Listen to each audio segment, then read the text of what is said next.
Well, hello, guys. Can y'all hear? Did y'all hear But that? Did y'all hear that Yes. music? Yeah, man. So y'all know what time it is. It's time for the Prism Black Podcast. We are back. So, how y'all week been? Gucci, bro, you know me.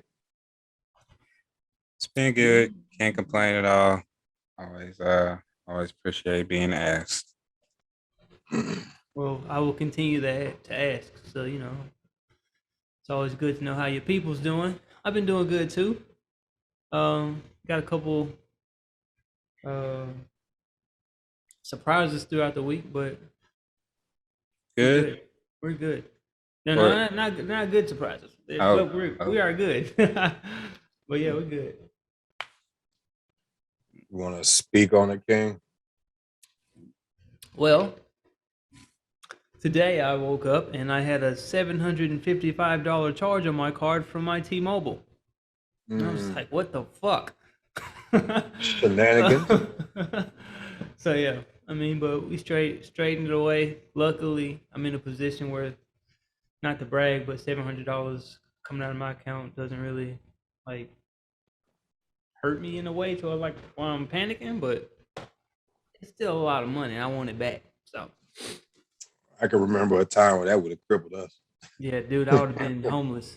They're like, oh, My life is ruined. oh, it must have been a mistake or something. Yeah, somebody please, because if I don't get this money back, I'm going to die tomorrow. I need this money.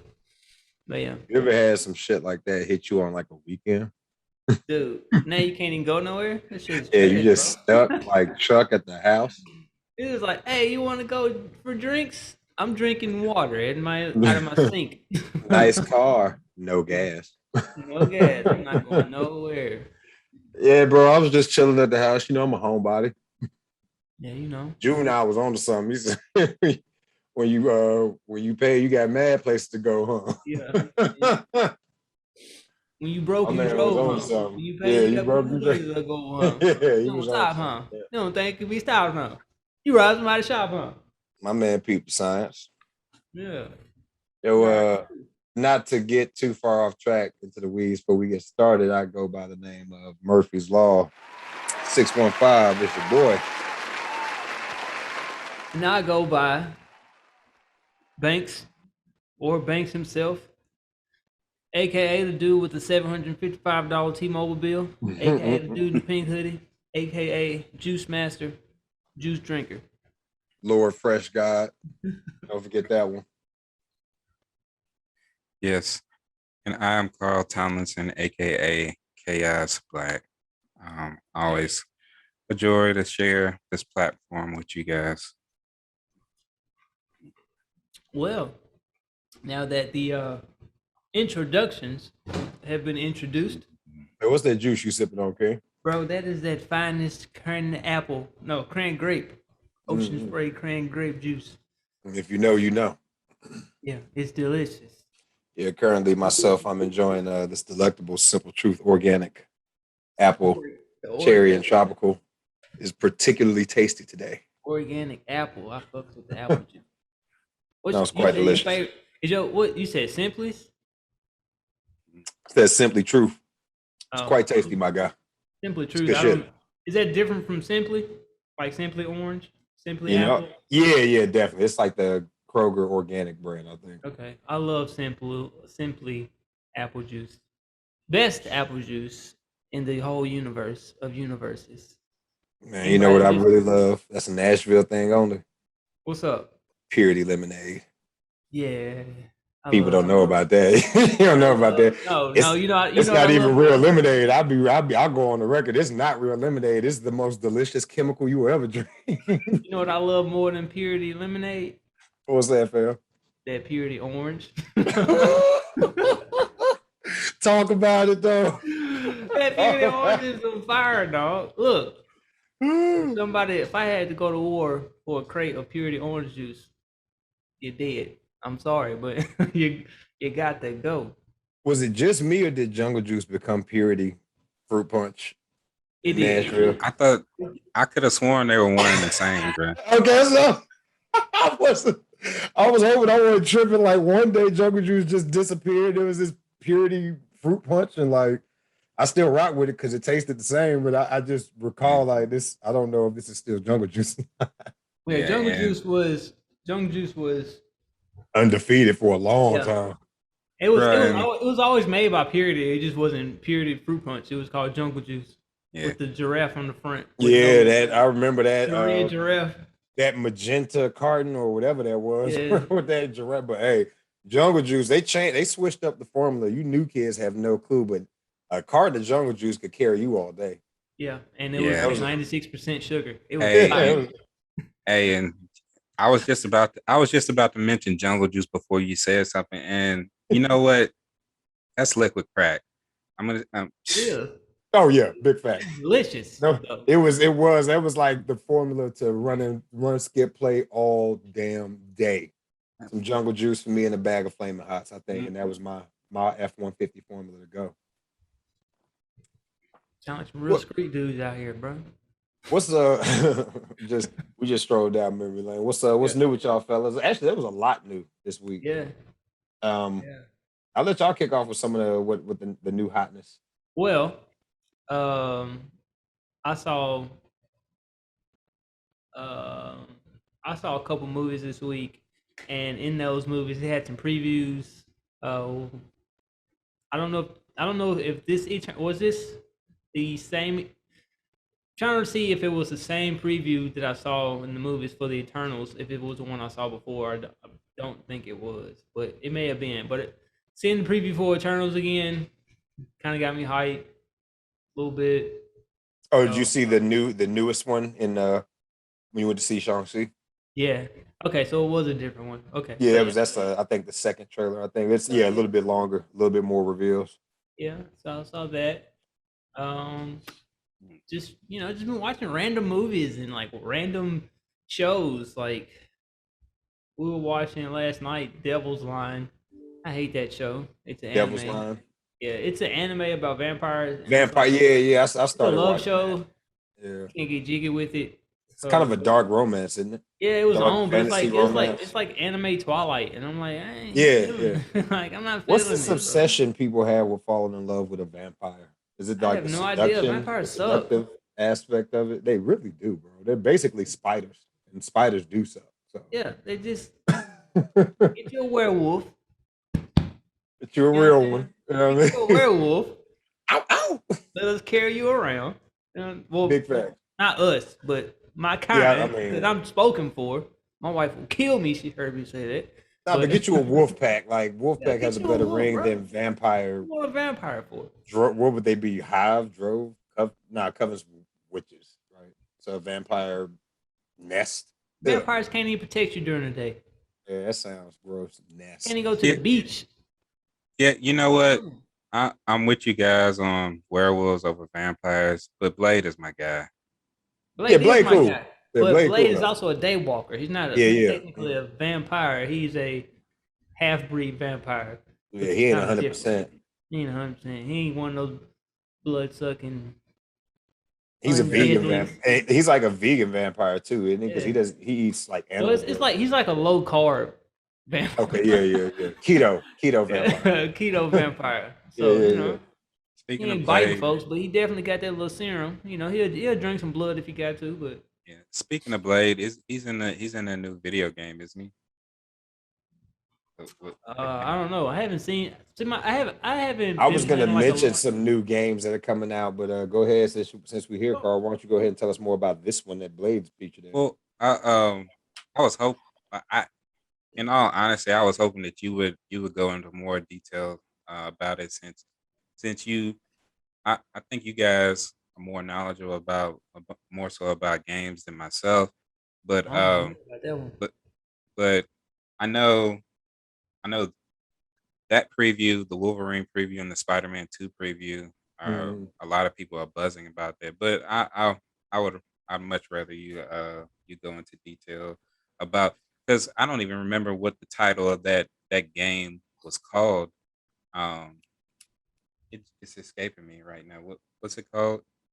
even though I love video games, I don't really get into like a lot of superhero video games, just because I've got a long history of bad superhero video games. Like you know how like a movie would come out and then they would try to make a game for the movie. Like when X-Men Origins Oh came yeah, out, yeah, yeah, they made yeah. the That Wolverine game, and then was a like I rough haven't played time. it because like up until like it was on Super Nintendo when Maximum Carnage came out.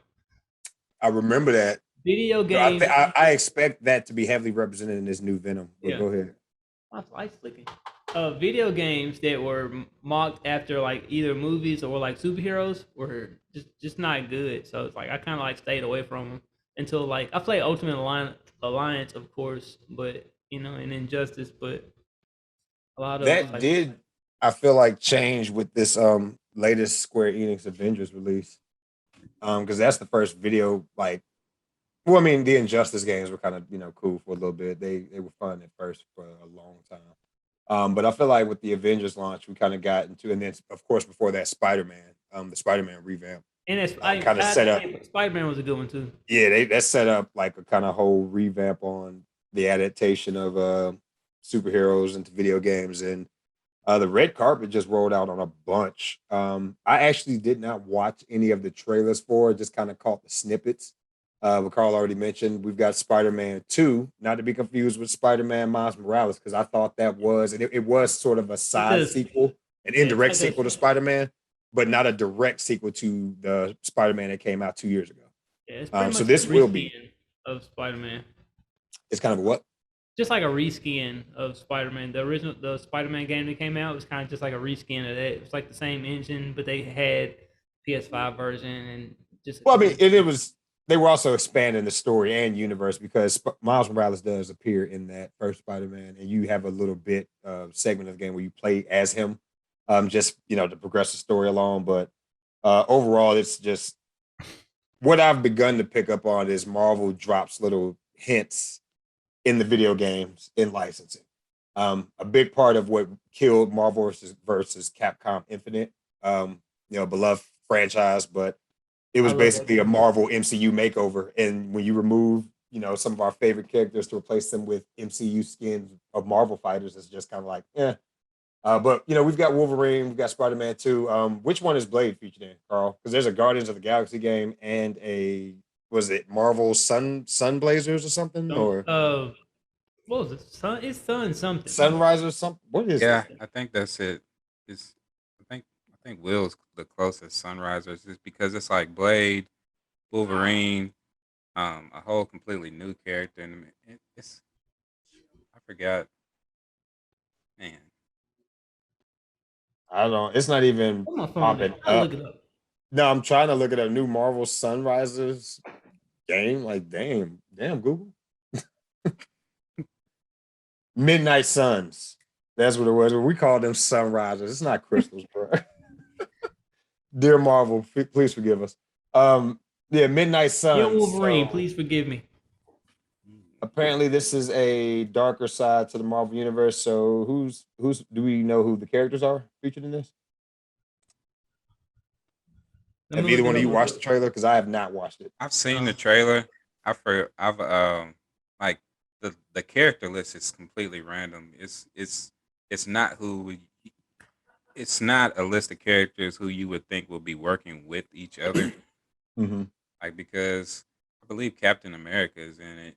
I see Wolverine, Blade, Ghost Rider. I see Iron Man.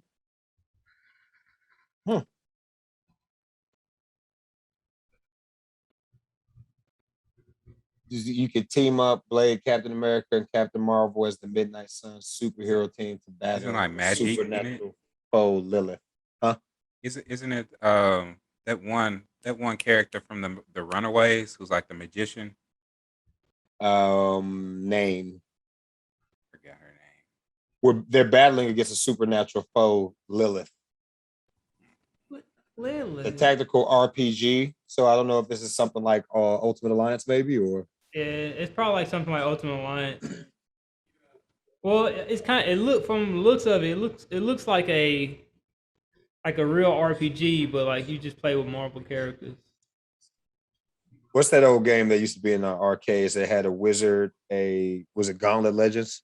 Yeah, something Gauntlet. Yeah, something like something similar to that with a No, Marvel. this looks like DC Universe. That's what this looks like. Yo, DC Universe intro was hard. Yeah.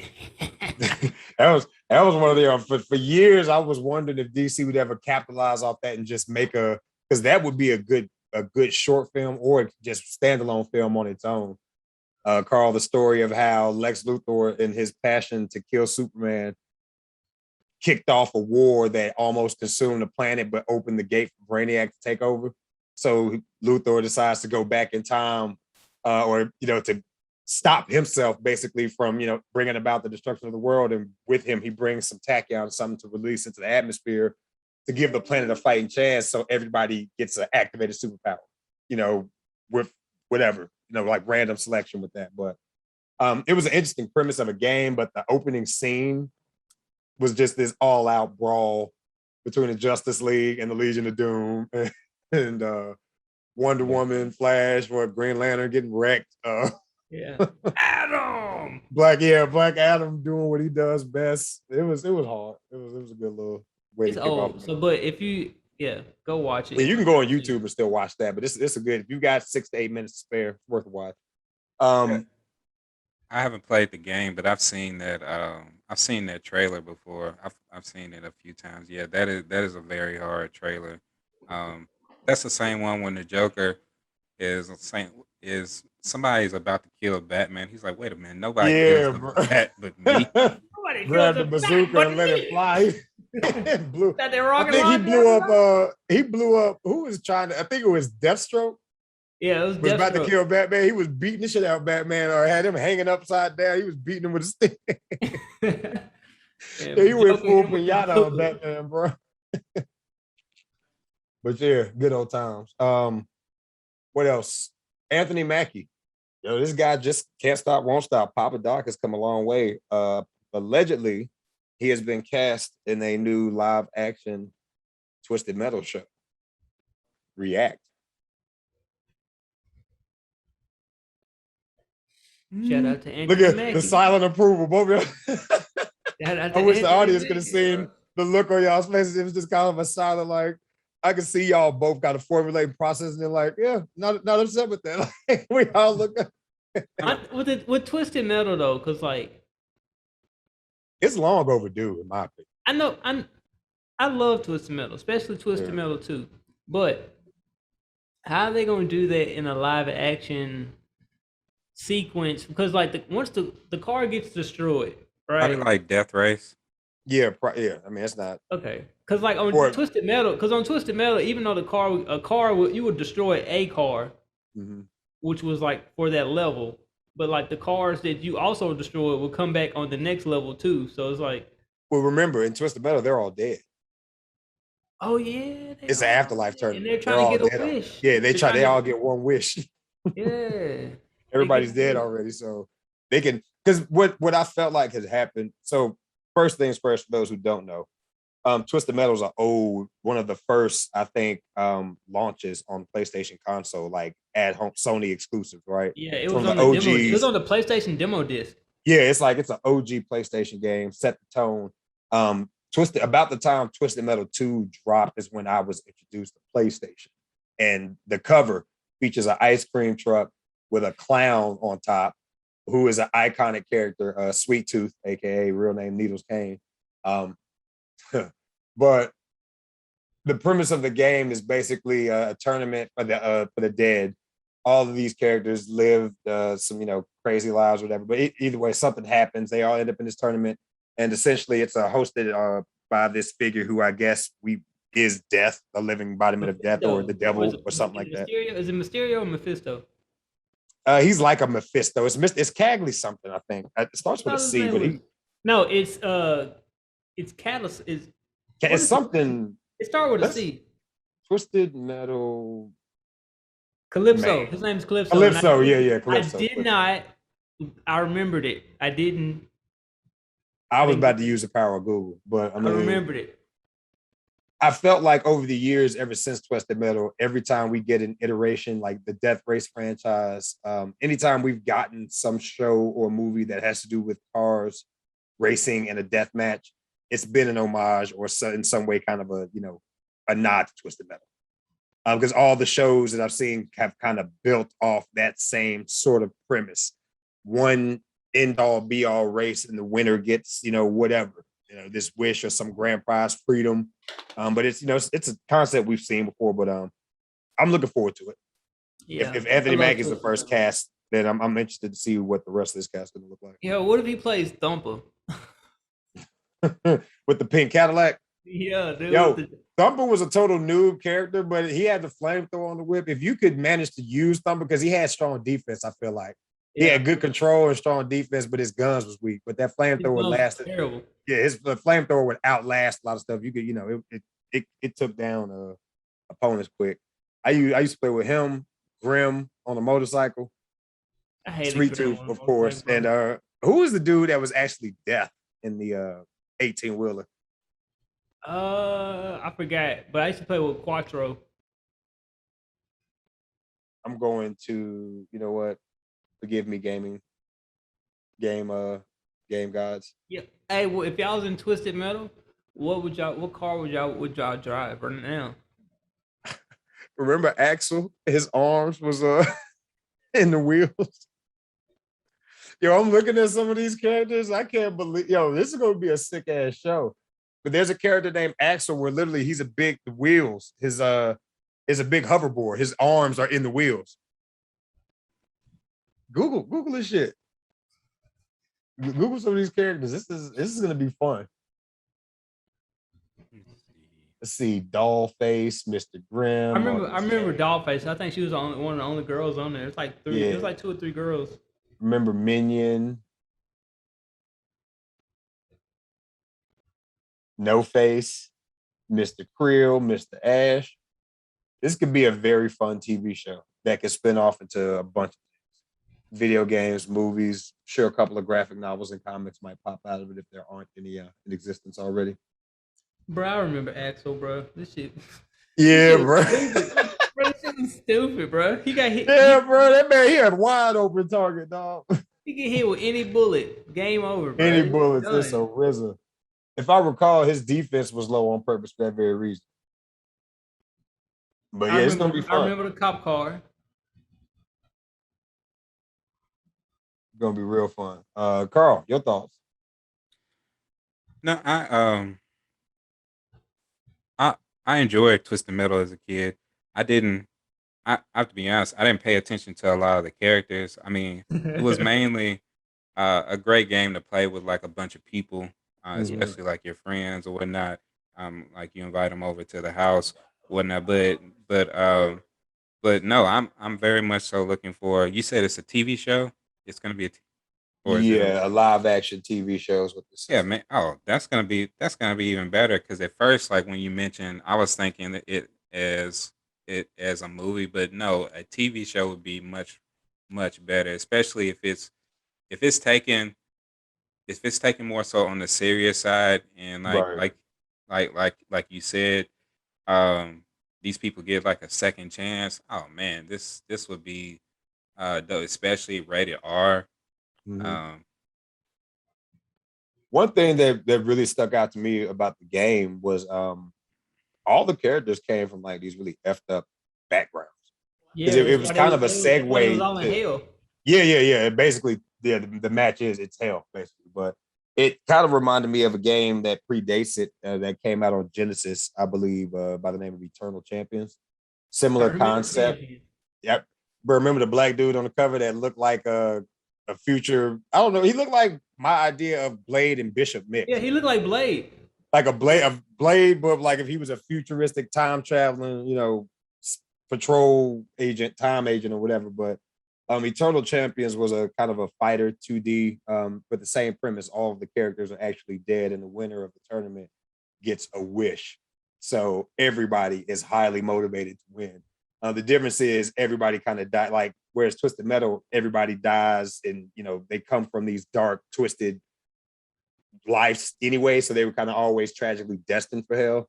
In Eternal Champions, it's more so people died doing just random whatever. There was a doctor who was out in South America trying to work on a cure for yellow fever and contracted it and died. So he became like a vampire or something like that.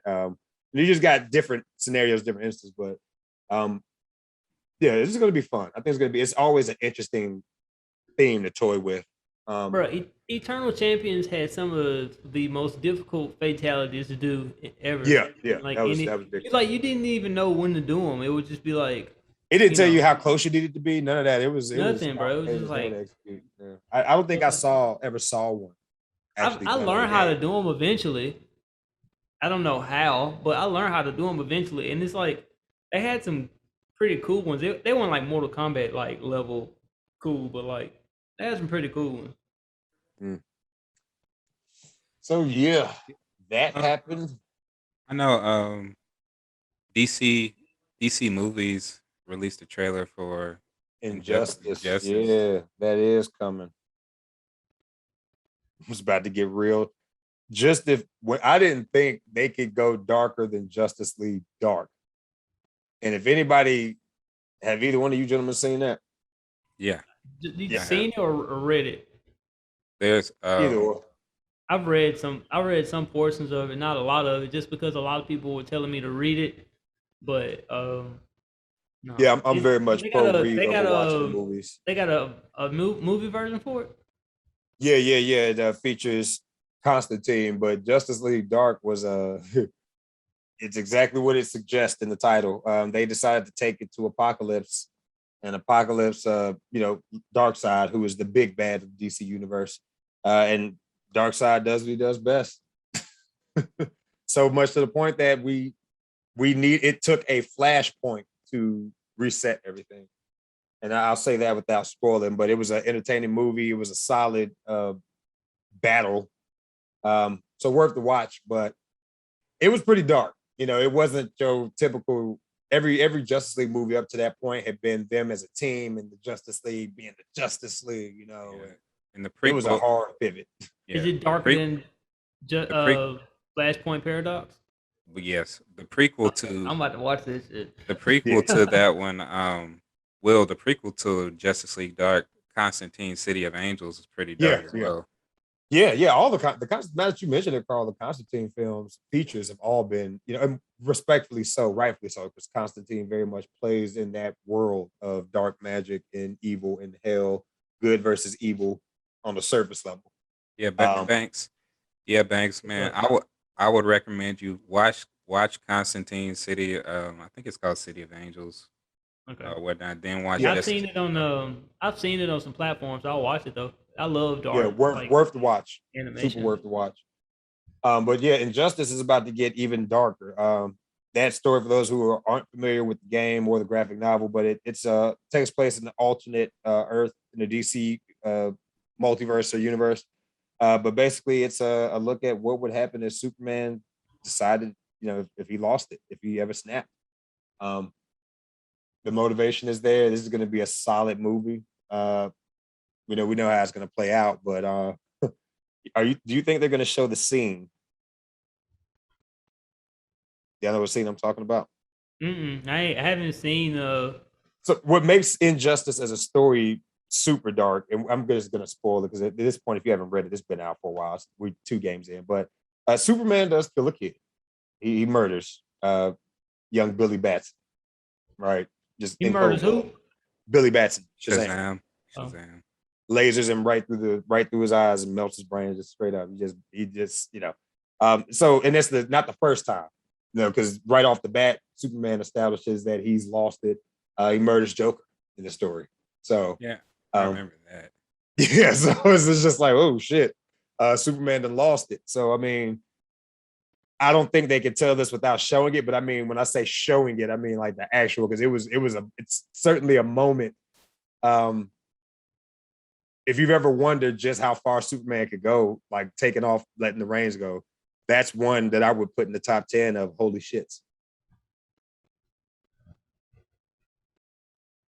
You haven't, neither one of y'all have seen it or read it? I'm about to watch it now. Oh, wow. Yeah. Check that out, bro. It's on YouTube. Because I've only played the Injustice game. I haven't I didn't even read up on the comics. I just wanted to fight DC characters, but I'll definitely go watch it. There's a cut scene on YouTube from the game if you just want it, because it takes place, it happens in a cut scene, but it's out there and it's pretty like, oh shit. Like I never would have thought Superman would go there, but he certainly did. So yeah, because when you said Injustice, I thought you were talking about a new game, because that's what I also was hearing too, that there was a new Injustice game coming out. Injustice 3. Yeah, and then because me and this guy was talking, he was like, if it's the characters are, there's always OP, super OP characters on there, and they never fix it. They just make more people OP. So he was like, if they gonna do that, I'm gonna just wait on the game. I'm gonna just watch the cutscenes from the game. But yeah, that's what I thought you was talking about. But yeah, I'll definitely go watch Injustice, because like I said, I love dark anime. Like I love dark fantasy. Like so that's my jammy jam, as they would say. Man said it's Jamie Jam. You got your little dark fantasies today, Joe? You got your little Jamie Jam? It's my jammy jam, man. Oh, speaking of Jamie Jams, that cover everything that's new for the week. Oh, that Fresh Prince remake is reboot is happening. I'm gonna go ahead and tell everybody right now, I'm not interested in that. I'm sorry. If you want to kill me, I'll give you my address, but I'm sorry, I'm not interested in that. I'll give it a shot, but I'm going to give it a shot. Still not interested. I watch a lot of stuff that I'm not interested in, just to see what it was about, but it's not something I'm excited for. yeah, I think there'd be more buzz if some of the characters were more known. It's not even that. It's just like the characters are known. You mean the actors? I mean the actors. I'm sorry. It's not. It's not even. It's not that. It's just that they're. Are we really interested in seeing? Like, and I understand it's a new take, and it because the mistake I think some of us make, or at least that I make, is when I see stuff being rebooted from my childhood, I immediately hold it to the standards set by my childhood, which I echo your sentiments, Vaughn, not being excited, but in the spirit of cheering for everybody black, I'm going to watch it anyway. But I have to keep an open mind and realize that it's not the Will Smith, Alfonso Ribeiro, Jazzy Jeff Fresh Prince. It's intentionally taking a different approach, and they're going to echo and answer and address the issues today's kids face. So with that in mind, I have to kind of, keep my sensories open and receive that and receive it. So I'm gonna watch it, but it's a lot of stuff that from my childhood, from my day, I kind of feel like it's fine the way it was. Like I enjoyed the story of Fresh Prince. I enjoyed being a comedy. Yeah, the lightheartedness of it. But this new take, it may not be for me, and it may be for me at the same time. It may be a show that's going to bridge that gap. Because as much as I hate to admit it, we're the adults now. It's some rap. I had rap is the standard now. When I was a kid, my mom didn't really listen to rap. Like she listened to some, but not a lot.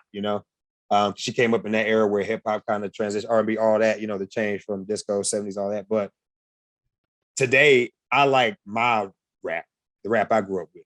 I don't listen to a lot of new rap. I do. I don't catch a lot of it. Like I get some of it, but a lot of it gets repetitive to me, and I feel like I imagine I would sound like adults used to sound to me if I tried to tell somebody, oh, all that mumble rap sounds the same. Like I take it for what it is. Like some stuff, if I'm nodding my head to it, like okay, and if I can't nod my head to it, I just don't listen to it. So I'm gonna watch it, but it looks like it's gonna be more serious.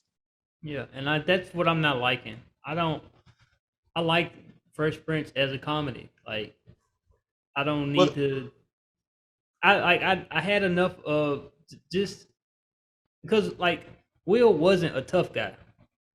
Right. He was just from a tough neighborhood, which is why he had to leave, even though he didn't want to, because his mom was like, "Nah, fam, we not going down that road." Yeah. You ever really think about the actual story? Like, we love to sing that rap, but really break down what's happened. Like he He got was into about to some get shit, into a fight. His mom said, "Hey, bro, and stop it going wasn't in gonna there." end in a fight. Them niggas was like Will was into some shit. Yeah, and it's like, once you get Will wasn't a bad like Yeah. a street kid. He would because like once he got out there, he dressed like the people from Philly, but Yeah. he wasn't like, oh, I'm a gangbanger. I got to carry this gun around and I got to do this because people own. He wasn't. It wasn't like that. So it's like Right. there, even though like it's a new take. I mean, it's just adding extra drama to make it a more serious thing, and I kind of just liked it as a comedy, just because Wills wasn't that type of character. He was just like a cool dude from Philly who got thrown into his up not upper echelon, but his snooty side of the family's you know life, and they kind of had to come to come in the middle and realize they're like Will's not a bad kid because at first Uncle Phil thought he was, and he was like, "Bro, I'm not. Like, I'm not like that. I'm just from there. Like, I come from a rough place. So I wonder if the show is going to take a deeper look at the relationship between black elites and regular between schmegulars. what? Black elites and regular schmegulars.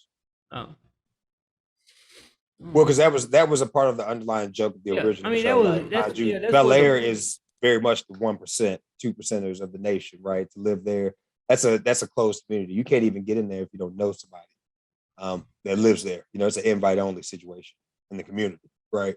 Um, a lot of the jokes of the original show explored, Will kind of blended into that 1% being a regular kid from Philly, and of all a regular black kid from from Philly, who just came up in a tough neighborhood. But I'm from the other side of the tracks. But in this day and age, the idea or the image of black Republicans, you got Larry Elder all over the TV saying dumb shit. Which we know the Bankses aren't quite that, right? But yeah will the show take that approach? Will it make us hate some? Because if you think about the nuances of the characters of what they kind of like a black judge. Think about if you had met Philip Banks being a kid from Compton in his courtroom. See, that's the thing though. You know what I'm saying? Like how that. See, Philip Banks was Will Smith before. Yeah. Before, yeah. Before But I he mean, became just a judge. with this new show, will they explore deeper what that's like? Because we never really got to see the impact that Philip was really, what he was up to out and about. But in those moments where Will deals with that conflict, that they're treating me like I'm this and that, we see Philip often stand up and like, this ain't what's happening. Let me tell y'all who I am. But I just wonder if this is going to examine those because there's another show coming out, Our Kind of People, that is directly about that kind of stuff based off the book. I'm not. Look, some stuff just don't rub me the right way. So Yeah. like it. Black elites exist. I know it exists, but I'm not saying it don't. But I ain't. And not to say watch elites as if they're superior or think they're better. It's just not everybody that's black is growing up in poverty or in the. I know, the but ghetto or the I'm not project. saying they do. But what I'm saying is like some stuff I just don't want to watch on TV. No, sure. What's up, Like bro? I don't like Bad Girls Club. I don't like watching Housewives, seeing all these black women fight each other and attack each other for all kind of meaningless stupid things. I don't like watching stuff like that. So it's just like stuff like that I really ain't trying to watch. No offense to nobody. If you like watching it, you like watching it, but Yeah. I don't get What excited. what I was gonna say was, even though I may not be excited about it, like what Banks was talking about in his initial statement, I I'll give it a real shot, just for the simple fact of, I don't know about you all, but and I know these aren't the only black shows that are coming out, but I'm starting to notice a lot of doughboy like TV shows. You got the sequel to Power out, and I'm not saying it's not good TV, because I watch it. It's entertaining, but Raising Canaan, um, the new show about the cats out of Detroit, uh, that's about to start up real soon. The It's another. BMF show. Would you say? Yeah. The BMF show. Yes, yes, like that show. Uh, and um another show like The Shy. And don't get me wrong, I'm not throwing shade on like any of these shows, like because they're very entertaining or whatnot. But a lot of these shows like that, like Power, Raising Kanan, the BMF show, The Shy, they don't showcase a lot of strong, positive black men to me. Like you'll have black men who are strong, but they're negative. Like you'll have black men who are positive, but they're not really strong. And and that's all. That's in the back of my mind. That always rubs me the wrong way a little bit. Like it's easy to call out, oh, like slave movies, slave movies or whatnot, and rightly so. Like we don't. Nobody wants just slave movies, and that's a very good point. But the reason I'll give it a shot, just the Fresh Prince show a shot, because hopefully it won't be like the Black Elitist show that you guys mentioned. Like even though they showcase black people like having money or whatnot, a lot of times those shows are just about drama. Yeah, it's just drama filled drama. Yeah, I mean, and that's what and TV's about. yeah, I mean, it don't have to But be. I yeah, mean, let me ask you, no, Carl, do you feel the same way about shows like Boardwalk Empire or this new Yeah, Sopranos movie that's I coming didn't out? like this. Because I didn't want. the reason I'm not impartial or to the hood stories or shows that tell that paint life or represent black pain from that aspect, because I don't be feeling that way about gangster flicks or the type like mafia shit or none of Well, that Whitey Bulger. Like I true crime, I watch a Bumpy Johnson flick Hoodlum the same way as I watched Godfather, Scarface, all that. So but I another encourage show. people not to be so malleable about it because it is desensitized. To your point, at least the point I think you were making in some sense, too much of that can be corrosive up yeah, here. I Like too much of the just same. If that's all you ever see yourself painted in or depicted as, that's all you ever start to see yourself as. And to that note, um, it's not. I don't see anything wrong. Like I know Von's not interested in seeing this show, but I personally don't mind seeing a show about black people that actually did well or are doing well, and just the bullshit that they deal with. Because I grew up kind of right the fine line on the middle. We were never doing super fantastic. We were doing better than some, but we were always kind of just one check away. Mama would say, like, all it takes is one bad month, we'll be out on the streets, boy. So appreciate the fuck you got. You know what I mean? So I mean, I don't mind seeing the.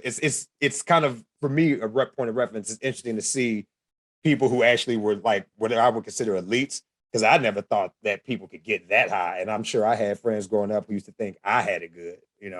So I mean, Yeah, I'm um uh, this is the layers. best. Is what I like. Yeah, Entertainment wise, it's just the best way I can explain it more so is it's not that I don't have a problem with with with 50 Cent shows, The Shy. What's that show with Forrest Whitaker about Bumpy Johnson, King of Godfather Harlem, of Harlem, Godfather of Harlem? which I've heard is really good. I Oh, haven't gotten it's around to it's watching it, amazing. but I've heard it's fire. I No, need it's to. it's amazing. Like I don't That's have on a pro- Showtime, right? yeah, yeah. I don't have a problem with like all of these shows. My thing is because like white people, like you said, which is a very great point. White people have shows like that. Let's not get it twisted. They have shows like that. It's just because they have a monopoly on those venues or whatnot, that they have a slew of shows that are the complete yeah, opposite it's not. as well. Yeah. Yeah, For they're every not that. gangster white They're show you'll see a show where they're the doctors, they're the fire Yes. department, they're the they're the like think about that. everything. It's There's a just like crossover on the main, I think it's NBC or ABC, the Chicago Med, Chicago Fire, Chicago PD. Yeah. But then Law you and got Order Chirac SVU. on, yeah, Law but and then you Order got SVU. right, but then you got Chirac on Showtime, which is just all black. It's like that's the other side of Chicago that Chicago Med, Fire, and PD aren't crossing over and showing. Like how what's happening, or Shameless. Even though Shameless focused on a poor white family on the South Side, a lot of what's happening in that show is very much shit that you're like, yeah, that's not uncommon. In certain part of Chicago, like, yeah, that's what's going down. So, I just think it's yeah, the I mean, oversaturation of that stick. That's all. which one? As far as like when it comes to like black media, there's an Oh oversaturation yeah, of yeah, like yeah. That sells, bro. It's and again, it's the a mental conditioning. If that's all you ever see yourself as, like, imagine if you had a New Jack City like show, but then a Dookie Howser s show with a black doctor who's 13. Then a different world. Then Friend. Let's call it what it is. Friends was a rip off Living Single.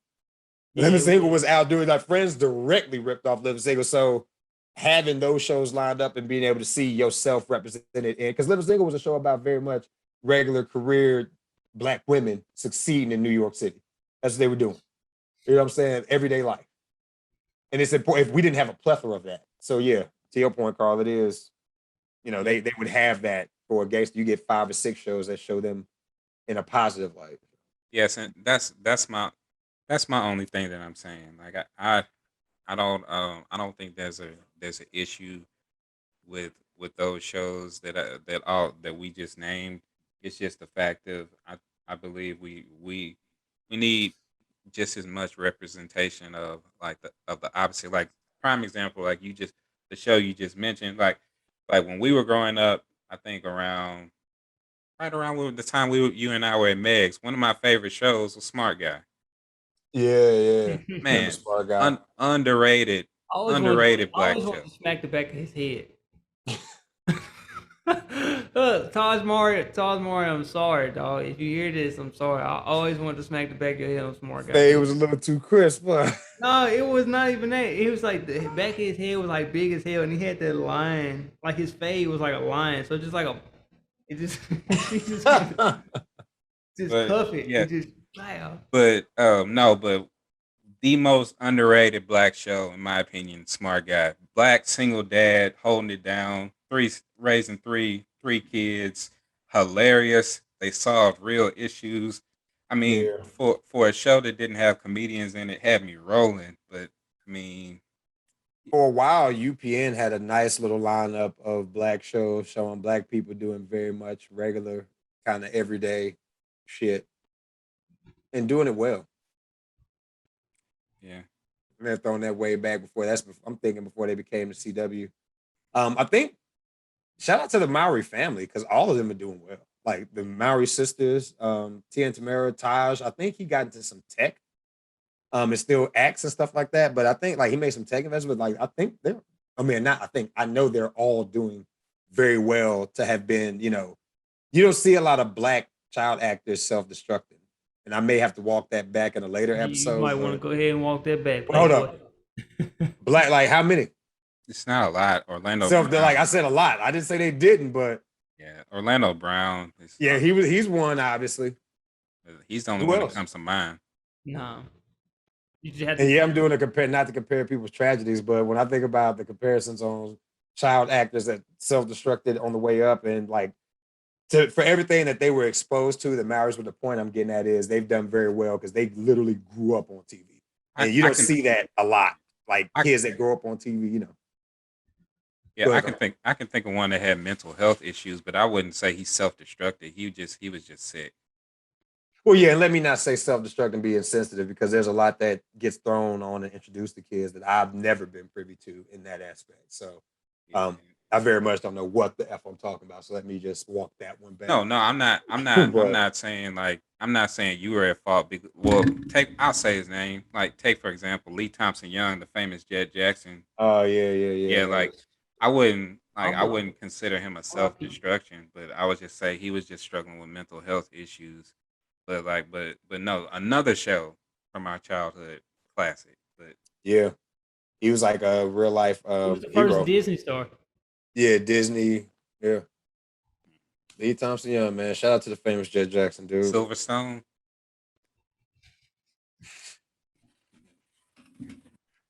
Yeah, that was a good show. Yes, dope show, bruh. Dope It was a show. good show. Bruh, And Kayla was like Black Topanga. He said Black Topanga. Nah, Everybody liked Topanga, so yeah, I would say that too. Yeah, she was. I'm not going to objectify. I'm not going to go there. I was about to ask y'all a question, but we can leave that there. Well, we've got something to talk about tonight. We got Shang-Chi. Now go ahead and ask it. We ain't got an answer. I just want to know what the question was. Nah, after that Come conversation, it's on. stupid. I mean, it's not stupid. It's just it's not relevant. We can have that conversation another time. Okay. Just just just text me later what it is. You know, I don't like I hate when that happens, so No, I mean, I think okay. So if y'all had to recalling, because I'd never put Topanga up against anybody black. I always put up against Kelly Kapowski. If you had to pick, if I had to pick Kelly Kapowski or Topanga, who would I pick? yeah, Topanga. I'm Yeah, rolling with Topanga. I'm gonna roll with Topanga because Kelly was a bopper, bro. See, I didn't want to go into that conversation. But we ain't gotta go into it, You but know you what I want mean? to though. Because every boy has had that conversation, and we grown men today. But it's a conversation nonetheless, though. Yeah, we But ain't we gotta all go into agree, yeah, Topanga's taking that one. So, but anyway, Shang-Chi, Shang-Chi. Marvel's latest installment, Phase 4. Is this Did not stream. wait. This is phase four? I thought this We've was been in Phase 4 since okay. I thought Endgame was phase four, so I thought we was going into 5, 6, and 7. Endgame ended Phase 1. No, excuse me. Ended, yeah, Phase 4 of the Infinity Saga. We're kicking off a new, yeah. We're in, yeah. Those Okay. numbers, yeah, you're 5, 6, 7, but we're in a whole Yeah. new Yeah. phase, new saga. Endgame is over with. New Yeah, Marvel all of moving that. forward, new storyline arc. So yeah. Yeah. But Jesus, man. Immediate takeaways. Immediate takeaways. Well, I mean, You how wanna do you go feel about the first? movie, Carl? What'd you think? In my honest opinion, if I'm grading the movie 1 out of 10, one being trash, 10 being amazing, great, I recommend it to anybody and everybody. I would say it is a 8.5 out of 9. And and 8.5 out of 9 on a scale of 10. no, I'm sorry. Ugh. 8.5 or 9. My bad. My bad. 8.5, Okay. 8.5, like if you're writing it out, 8.5 dash 9 out of 10. Yeah. Got you. So my reasons for this is I feel as though Marvel, the people who are running these Marvel movies or in the TV shows and like everything. And speaking of TV shows, we forgot about Hawkeye, but Oh, we did. Yeah. but Look, just so people don't think I'm against black only shows, I'm not interested in seeing Hawkeye either. Like I'm gonna watch it, but I ain't hype about it. So I'm sorry, but that's to all the people who think I just be hating on black people. Go ahead. uh, but the people who are running Marvel and all these things, I believe they're highly intelligent. And what I think they did, they looked at the success of movies like Black Panther and even the last Thor movie, and I think they combined a lot of elements from movies like such as that. And what I mean by that, there are a lot of similar aspects that we'll talk about later on in the podcast uh, that you can directly see from Black Panther to Shang Chi, and I believe they look. I believe that the comedy element, which are there are a lot of funny moments in the movie. It reminded me of Thor Ragnarok. That's it got like the comedy in Shang Chi to me in the last Thor solo movie. They're they're similar to me. If you ask me why, I have to think a little bit more in depth of why, but I got the same feel. But that's just on the surface of why I thought the movie why I enjoyed the movie personally.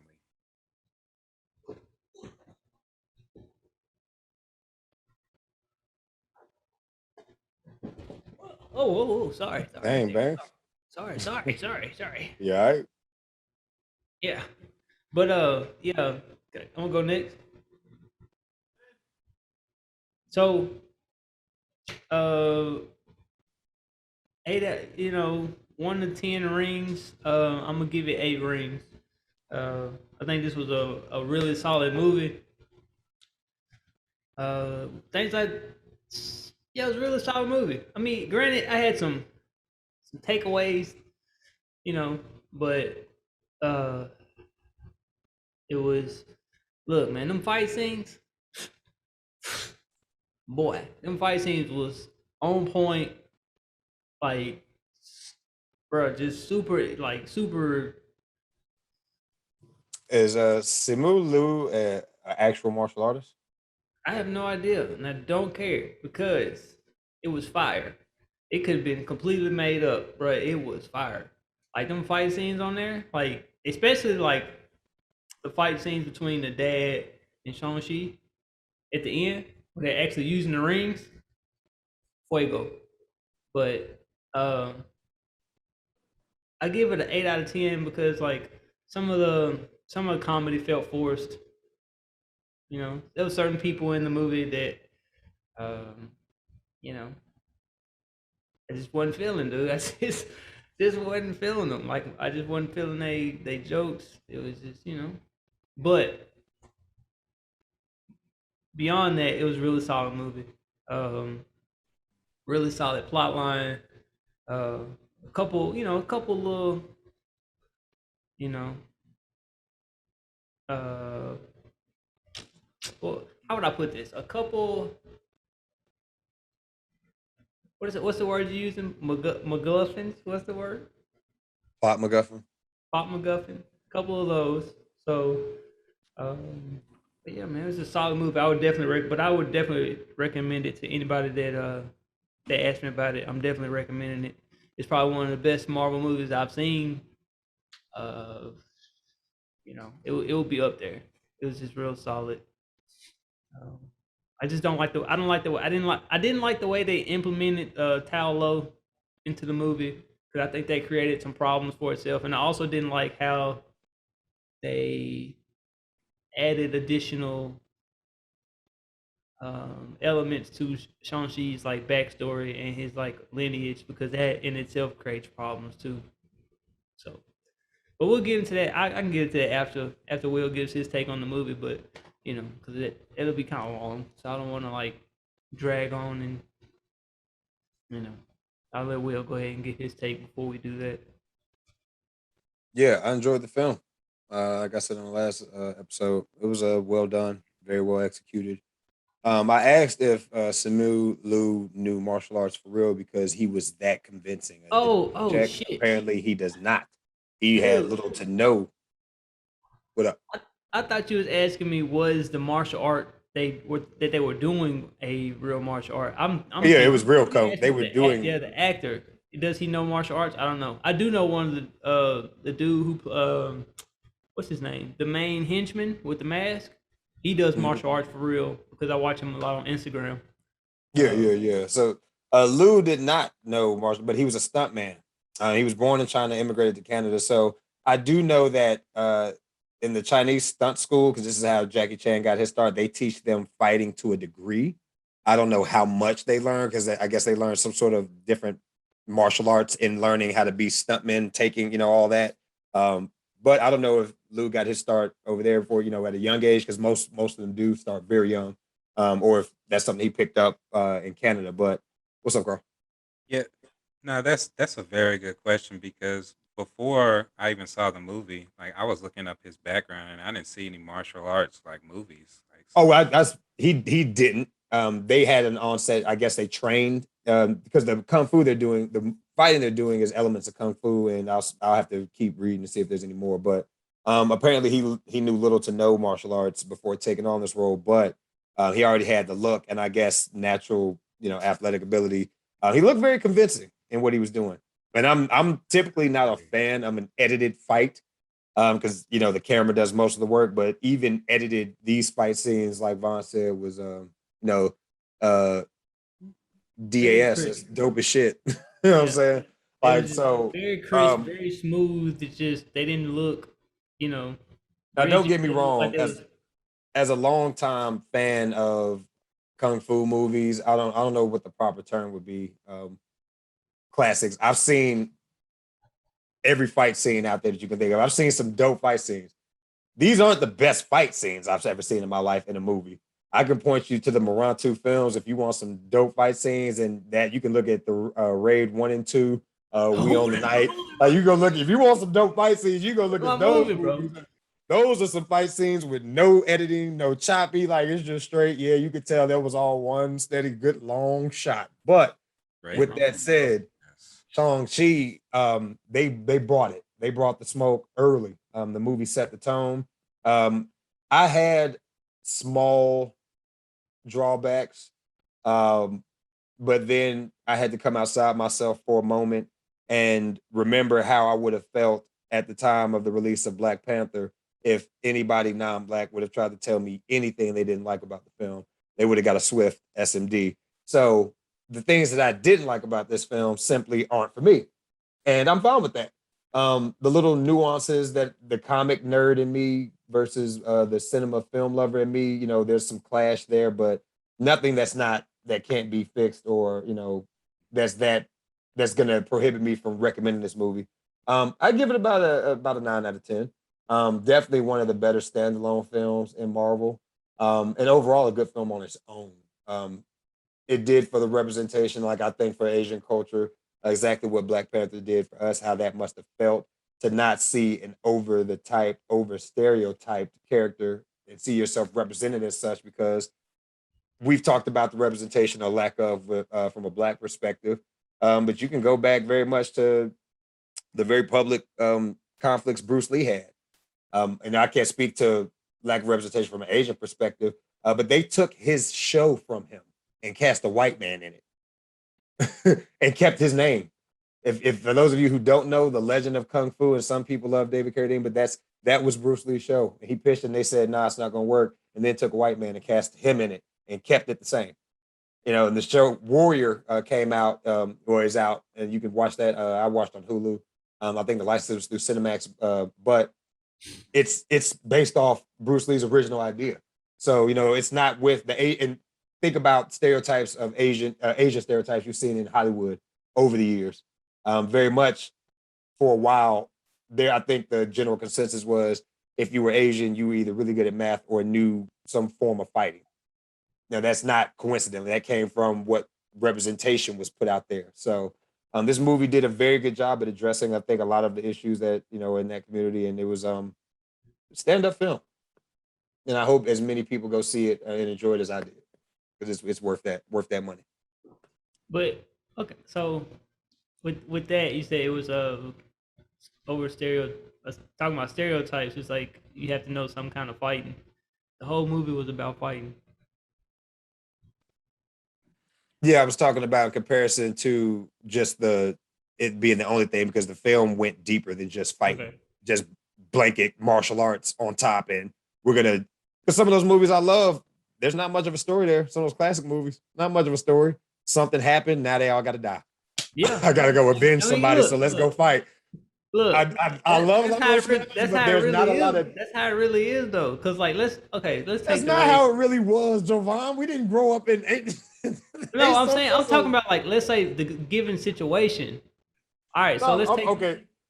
You're talking about the eye for the eye. I'm talking about very much the films themselves. The idea that everybody was just knowing karate and walking around. If you got offended by something, you was roundhousing. That was not how shit was. He just.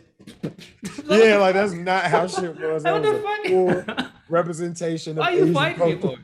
I thought you meant no, I was speaking to your point of it doesn't have much plot. It's oh, you did this, now you got everybody. I mean, in a given situation, that's how it would go. Because for the raid, for instance, he went in there to get his brother. Once he got in there, he ain't got no other choice but to fight his way out. Well, but look at the context. In the raid, he is a cop in a den of the biggest drug dealer in the city. He controls all crime, and there are crooked cops on the team. It's an unsanctioned raid. Meaning, he had no choice but to fight out of there. No, but that's what I'm saying. You don't have to have. Sometimes you don't have to have a No, Vaughn, you drawing a very. I get the parallel you're drawing, but I'm very much talking about films that were purposely exploiting that I don't know. stereotype. Well, I was just talking about that That's what one I'm point. I talking wasn't about. saying like it's okay to exploitation films. It's like, oh, and like only do stereotypes. I thought I was talking about the point of like there's not much plot. No, no, Like yeah, no, sometimes and you don't need a lot of plot. no, no, and not to mistake. This isn't the first film that's done that. It's the first mainstream Marvel film, I think, for representation that's done that. But if you are tapped into any films, regardless of the fighting aspects, some of those kung fu films, like even more recently modern ones, Crouching Tiger, Hidden Dragon is one of my favorite films. And although it has some dope fighting, the story itself is what's, in my opinion, the most beautiful part because it's a very well Also very done love sad at story. the end. Yeah, very sad love story, but it was the acting was superb. Chow Yun Fat and Michelle Yao, who was also in this movie, it was just phenomenal, a well done film. So not to say that it's not, Asian films haven't gone deeper before than just some martial arts on top. But this film did a really good job at addressing, I think, coming from a modern perspective, in addressing, like, I noticed it was very on the nose with the traditional um, versus Americanized upbringing Yeah. I dialogue. I So got oh yeah. I go got ahead, but stuff I like that. got a I guess a little bit of a statement slash question. Like, so to me, like I stated before, I noticed what I call a lot of Black Panther similarities, and I actually think that's smart. Black Panther was very successful. Why would you not look at why take some of those same elements of Like why? what specifically?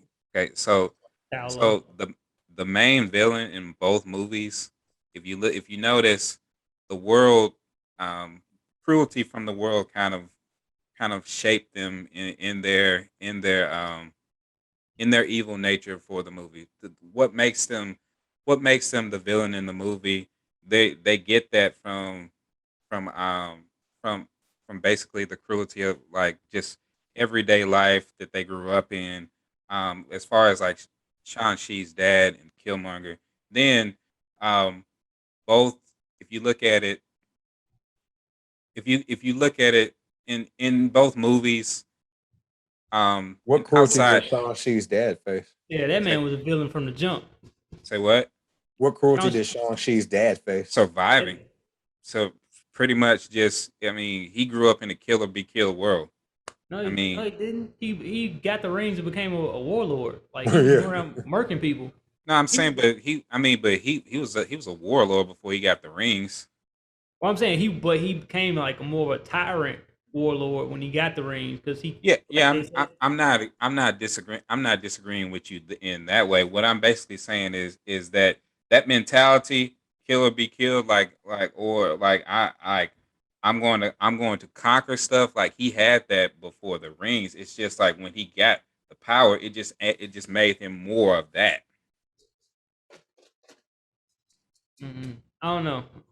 It's a little bit. It's Mm, like in Killmonger. It's kind of like okay, kind of like okay, so it's like when last week we're talking about the I Death think Note. Zemo would be a better comparison there because Baron, at least with Zemo in the MCU, we see exactly what made him a villain. Like his Yeah, family dying. Like we don't see a lot of Shang-Chi's dad reveal. Like the story opens up with him kicking ass as a warlord with the like okay, Timberlands. so like a good example with And this. we know he is actually the Mandarin. We do know that. Yes, that's true. So So a good example of what I'm trying to say is last week when we're talking about universes and I bring up the Death Note, and Will asked me, well, so absolute power. I mean, or power corrupts absolute, or absolute power corrupts, or whatnot, and like power just makes you more of what you already are. Like just like getting a lot of money, just it doesn't necessarily change a lot of you. It just makes you more of what you already are. And what I'm saying is like with his dad, his dad was that way before the rings. It just made him more of who he already was. I don't know if I compare him and Killmonger though, Yeah, I'm because not No, comparing him. no, Killmonger's story I'm is completely I'm not saying that his dad and Killmonger are the same. What I'm saying is that the way their reality shaped them. Like I'm not necessarily talking about the comic book, but the movie Killmonger, like him growing up in Compton, his dad dying at an early age or whatnot, that His dad shaped was who he. murdered. He didn't die. His dad was Yeah, murdered. his dad was murdered. I'm not gonna get into that, but his He was. He no, was. I'm saying his dad didn't try to have to kill Forrest Whitaker's character though. Now his brother King T'Chaka, he didn't have to kill his brother or whatnot, but his dad and Jobu didn't have to um he didn't have to be salty and try to kill Zuri.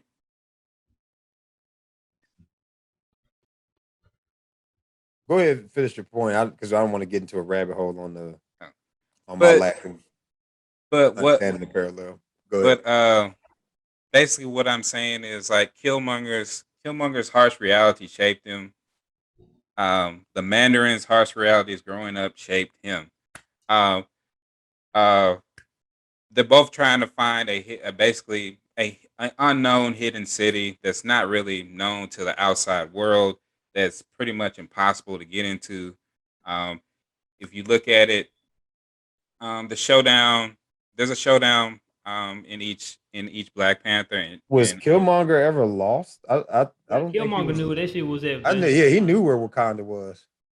no, I'm saying they're both trying to invade an area to. They're both trying to get to a city that other people know Yes, about. like it's to. Because they both did the Mandarin knew about it and Killmonger both knew about the city. They just other people didn't know about it. Yeah. So to most of the people in the outside world, the place doesn't exist. They're both trying to find a hidden area. There's a huge showdown between two family members at the end of the movie. Uh, let's see. I mean, that's kind of been a running theme throughout these Marvel movies, though. Like going back to the first Iron Man, it opens up to very much prodigal son esque, because Tony, in the same way that T'Challa went out to the world, then when Black Panther opens up, he's coming back to Wakanda and then going back into the world to open up Wakanda to the rest of the world. Tony, um, you know, for a while is out avenging, and at some point has to deal with the fact that he can't be president CEO of Stark Company and be an Avenger at the same time. He ends up having to let that go. You could say Jebediah Stane is like family for Tony, but it's not to throw your point off. It's very much it's a successful formula that they keep rinsing. Marvel keeps rinsing and repeating, and they Yeah, got really good at it with Black. Like they really championed it with Black Panther. yeah. Um, I would say the difference and like what you bring up is a good point. I didn't really look at it that way, but no, what, even with what the I'm Hulk, but they keep rinsing and but go ahead. They keep rinsing and repeating that, but it's always those they what borrow like from the what same. I'm saying, what I'm basically saying is you have this hand to hand battle between like two high martial arts like combating individuals, and not just um it's not just the portrayal. Like there's like the emotion is like high, like that fight between Killmonger and T'Challa. But I mean, going back, like if you just looking at some of those lines where he's like, where Michael B says, I'm gonna track down everybody who's loyal to you. I'm gonna put them right in the dirt next to Zuri. Like it's like dang, like and like you see like you see like with Shang and his dad. He's like, isn't this who you want me to be? Like this slick pill, like you all those hours like you had me put in to like to be this, like isn't this it, like what you mad about, like I mean, and then like Banks said where you see. I mean, we knew his parents had to die, right? Like that's a standard superhero. Your parents, if you want a good hero, their parents have to be dead. Yeah, parents gotta die. Look, parents got to go. That's the trade off. everybody think about Man your or your favorite wife. heroes. One of them gotta go. All their everything they love is gone. Batman, Spider-Man, Wolverine, Iron Man, Captain Oh, America, Wolverine. Captain America, Wolverine done lost T'Challa, everything 10 yeah, times. dog, T'Challa, Shang-Chi, Black Widow. I mean, Hawkeye gets to have a family. What a jerk. He The lost him at Hulk, one point. He lost him, but he got him back. yeah, the Hulk. Like everybody has to. But you're right, Carl. It follows. If it's not broke, why try to fix it? Yeah, and the last thing I think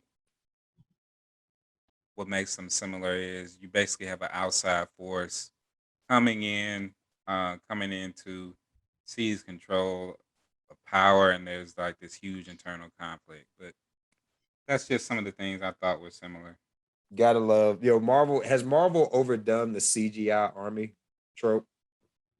You can never overdo CG Army unless it's ugly. If it's ugly, don't do it. But We've had, I mean, because I can only imagine as we gravitate this next phase into space, that only means more CGI army. Just to unless be, they if just we're go if we're like, thinking unless they about where just do this it is on gonna go. planets. Ooh, CGI planets, Yeah. planet armies. Yeah, because I mean, I'm not mocking it. It's just somebody, the internet. It's not somebody. The internet has done very well at pointing out the rinse, repeat, and recycle in Marvel, particularly with the CGI armies. And I'm just like, oh, never thought about that. It's still just as entertaining, but yeah, from the Jatari from Avengers 1 to the Ultron bots to um Hela's forces to the Guardians space jumping to the Wakandan fight in Infinity War But are you to really a supervillain if you don't have if you don't have an forces? Like invading it's space just force, me. It's like, where are but your forces, nigga? it's 60 of us. We about to stomp the shit out you. just Like, just you and one army, fool. yeah, it's like, who you think you are? Apocalypse? Get the fuck out of here. We about to stomp your ass out. Yeah, you Yeah, do need you an kind of army. need that. You Do you need an need a army. CGI army? Yeah, So to distract the superheroes, or else they would just all focus on that one person. it's at this point it's a useless diversion because very much is the case with our Avengers, as we've seen. They could take on certain members could take on whole armies. Like, let's not forget, they completely wrote the Hulk out of Infinity War and most of Endgame as to Yeah, avoid I didn't telling a like that. conflict between him and Thanos. That's the only reason. Like, oh, Hulk would have. we're not going to give y'all the fight we've teased for the past 10 years. Just let him Yeah. snap his fingers. Hulk would have Scarlet Witch Thanos with his hands. That's what he would have did. Um, According to comic lore, it could have very well been a stalemate. But a fight that could have torn up half the planet because Thanos is very much a tactician. And whoa, F that. We're getting off track. Shang-Chi was what we're talking about. But yeah, we'll save that for another time. Banks, your thoughts on Shang-Chi? You said, because we just made the parallel with Black Panther. Any other takeaways? uh, yeah. It says you had some issues with the comic relief, man. Really? Huh? Yeah, man. Just some of that stuff felt forced. It didn't really feel, or just just I feel like the CGI in Shang-Chi was 1,000 times better Yeah, than the really CGI good. in Bringing those Black characters to life and that magic, right? the only time, man, when that dragon hopped out the water, fool, for the first time, Yeah. fire. But the only part that I kind of the CGI I didn't like is just like when they had the dragon, they got off the dragon and it was sitting still. It was kind of, they probably didn't put a lot of detail into it because it was just sitting still. But you can kind of tell that uh, it wasn't as detailed as some of the other parts. But I'm not finna harp on that because that's nothing. But we were just talking about CGI. But yeah, but just some of the humor, some of the jokes just felt forced. With like, I'm gonna just go ahead and say it with like Aquafina. I didn't really care for her in the movie. Man, it's just that I just flat out said it. That's really what it was. I didn't really care for her in the movie. Um, yeah, but as far as like the jokes, yeah, that's really what it was. I just don't. I don't get. She's not funny to me. So I felt like I felt like if you guys remember in Thor Ragnarok when the movie's first starting out, you think it's about to be this serious scene, but it's almost a huge joke when he's sitting there spinning around talking to Surtur, and he's like, and basically he's talking to me. He's like, "Oh wait a minute, I'm turning around," and it's like, "What?" Like, but it was to me that was funny. I almost feel like Shang-Chi started off the same way, where you you see him wake up and you think like, oh, he's doing push-ups. Oh, what's he about to do? Like, this dude is like they're valeting cars. Like, what? They're going out to carry it. Like, bro, what is going on? Like, but then things like get serious, like on the bus. But I feel like there was some similarities in that. I'll give you a lot of similarities for Black Panther because I kind of said that too, but I ain't giving you the one about the Mandarin being being shaped by the world. Like he was shaping the world, and he wasn't shaped by outside. Like he was the one that was causing havoc, and he was like his villain arc in this They movie. changed. Go ahead. His villain arc in this movie was his second villain arc because he was already a villain. He decided to give up his villainous ways for his So newfound family and wife. And that's one thing I really liked about this movie. They tied up a lot of loose ends because anybody who saw Iron Man 3 was heavily disappointed in the Mandarin tease, yeah, right? Mandarin is one of Iron Man's greater foes. They switched up the rings because the 10 rings in comic books were actual rings yeah, that I remember the Mandarin wearing. But they gave us Ben Kingsley in Iron Man 3, and they even revisited that, brought that character back, and yeah, he kind of fills in, kind of, hey, here's what that was about. He didn't like it. So um Shang-Chi's dad's got him in prison, literally just for mocking him. yeah. And he later reaffirms that in dialogue, like, yo, there was a terrorist pretending to be me for a minute. So it's kind of on the nose because and people who see this movie may notice they changed the look of what you may have been used to in the representation of the Mandarin. With that being, China's big on how they're represented. And this movie has not streamed yet because the Mandarin was a very loose, stereotypical take on Fu Manchu, who was a stereotypical racial, Asian character from back in the day. For some of those films, from way back. So, I don't think this movie has actually streamed or hit theaters in China yet or over in Asia because of that. I think the Chinese, well, specifically China, at least. I don't know about other parts of Asia, but specifically China, and which is a big market for Marvel. But they are very keen on how they're depicted and represented. So that in itself, finding out, I was just like, oh, that's the type of power they got. Like they can shut down a whole project. Because I don't know if we could have done the same thing or would have done the same thing with Black Panther. Maybe think about that if there was ever a question to how we represent it. But um, they retconned all of that, so we know now that we're dealing with the real Mandarin, and they give us little hints to what he's been up to this entire time. Because you have to wonder, okay, if you are the Mandarin, where have you been while the Avengers have been avenging, while Thanos was trying to, invade the planet? Oh, he was being a family man, doing that whole thing, trying not to Mandarin and take over the world. So, um, I like how they set us up. I like that they gave us um well the Dark Dweller. Let's talk. I want to talk about the Dark Dweller because his look alone, very Lovecraftian, no? The who? Oh, the Dweller of Darkness. yeah. He. I mean, he kind of looks like the comic books. He's just green. Look like Cthulhu a little bit. Yeah, he looks. He kind of looks like that in the comic Yeah. books, except his mouth isn't like a big circle hole. It's kind of He's like got yeah. tentacles. It looked like he looked Yeah. like Cthulhu. Like Yeah, that's what it look, just looking at it in a quick read, he actually is a demon. He's allegedly sired by Cthulhu. But he is from the dimension Everinye, like the demon nightmare. He became shunned by his people for following the way of the Shamblu. Like nightmare, the dweller feeds on the fear of living beings. Fear both increases his powers and keeps him alive. So first yeah. appearance, Thor number 229. But yeah, I kind of say that too. That they kind of just tried to Yeah. Dwell in create Darkness a. was effing shit up. But yeah, go ahead. was just trying to create a uh another Wakanda, like another Wakanda in this movie, and that was something that I not saying I didn't like that they tried to do that, but it's like how they implemented Tao into this movie. It kind of like created problems because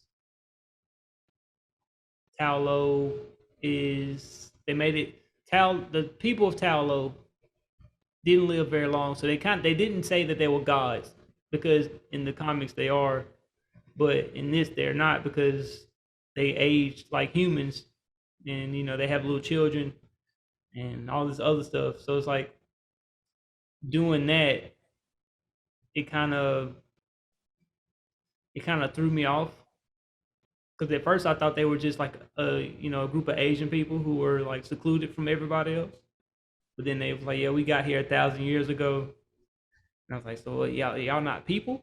So it's like, well, like I didn't really like how they implemented that. And then I wish I would have had more backstory at the beginning for the Mandarin. But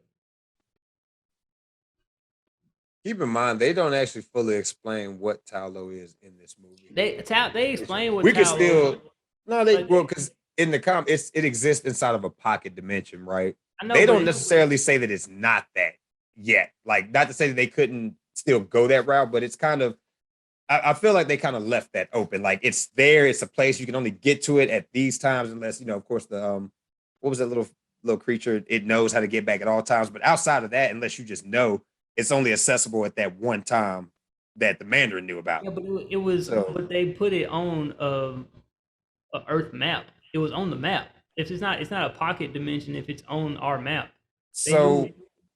Did it kind of that remind map he had, was that an actual model? Yeah, Because when he's looking at the map and back in the day, he's like he wants to go now. Mind you, you can get to it through one of the 5 points on the mountain. So if it in China, those mountains for people who don't know what Talo is, let me pull that page back up. It's because it exists inside of a pocket mountain. It's inside of a pocket dimension. Um, and the entry points are within these 5 mountains that are represented in Shang-Chi through the tree of life, that whole thing. But Tao Lo can be reached through it's a dimension within the multiverse, only accessible through a portal that is protected. We see that in Shang-Chi through that moving force. But what was those we were reading about yesterday, that it's accessible through those 5 points of the mountains in China? So that makes sense to my point why it would be visible on an Earth map if it can be accessible through these 5 points, these 5 mountains in China. I know that, but they're In the Marvel universe, of course. they're the people of Tao Lo are gods. Revered as Taoist gods, the Xi'an, Yeah, revered as Taoist they're, gods. the people of Tao Lo are pretty much the Chinese pantheon of gods. Well, not necessarily, because the same Talo trains Iron Fist, and we see over time, and maybe that changes or gets retconned over time in the comic books, because when Iron Fist is training there, they're very much like the monks you said. Yeah, they were I was just about to ask it. I was like, that place kind of reminded me of Kung Lao. Isn't Kung isn't Lao. it, isn't that where Iron Fist is from? Thought he trained at Talo too. Oh, I thought oh, I thought it had a different name. Kung Lao would be Mortal Kombat, my guy. yeah. Let's look it up. Where did Iron Fist train it? Yeah, it was Talo.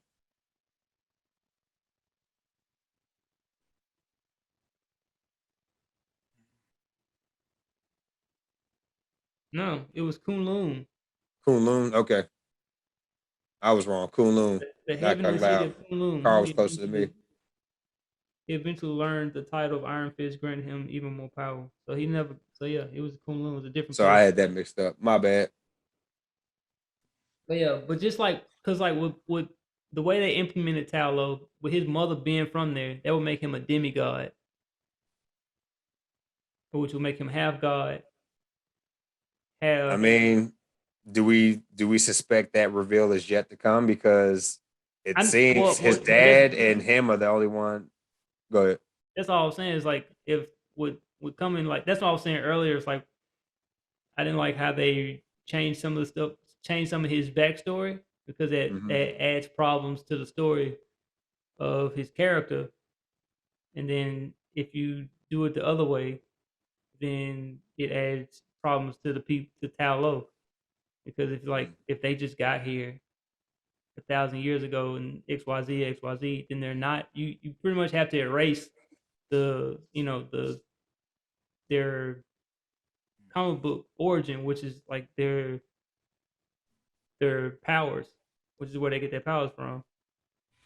So either they're humans or they're either humans who Well, just they're not technically gods. They're a humanoid race of extra dimensional beings that hail from Talo. I know, but they're also looked at as the Japanese. I mean, not Japanese, Taoist, Chinese. not Yeah, Taoist, not Chinese Taoist guys. I'm from what It's I a was Chinese. It's a reading. Chinese religion, but saying that they're Chinese and Taoist is two different things. Like What I'm no, I'm saying the Chinese pantheon now, of what? gods.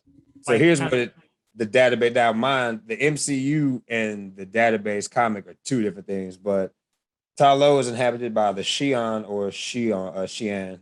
They are the humanoid race of extra dimensional beings that hail from Talo, a small pocket dimension adjacent to Earth. Interdimensional nexuses between Talo and Earth are located at each of China's five great mountains. Forgive me for pronunciation. Taishan in the east, Huashan in the west, Bei Hangshuan in the north, Nan Hangshuan in the south, and Songshuan in the center. So they are also known as Taoist gods who have been worshipped by China's inhabitants from 2000 BC into modern times. So the movie changes some obvious things around, which not the first time Marvel has done that. But in true Marvel fashion, I'm sure they plan to button it up according to how they've changed it because they've done that throughout the Infinity Saga. Changed certain things, make the stories fit, and I don't think they're going to leave that hanging. So we'll see how they carry that approach. Because the end, we got two cutscenes. Do you want to talk about those? I didn't like that last cut. You got two of them. I only saw one. Did I miss one? Yeah, there was another one. Come on, At the y'all. end of the Marvel. credits. It's been over 10 years. Marvel's I been know. doing it. At this I thought point, I stayed until the end. no. Look here, dude. At this point, y'all should know it's a Marvel movie.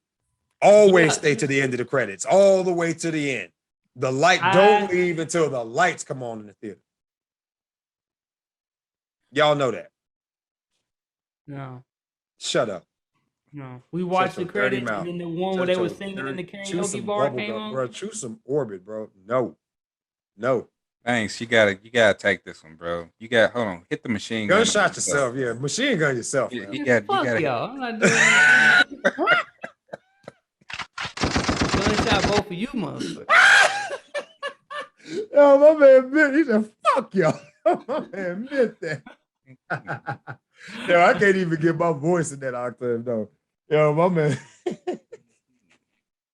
Yo, but yeah, we get two cutscenes, man. We get Wong, portrayed by Benedict Wong, examining the rings with Shang-Chi and Yeah, I Katie. saw that one.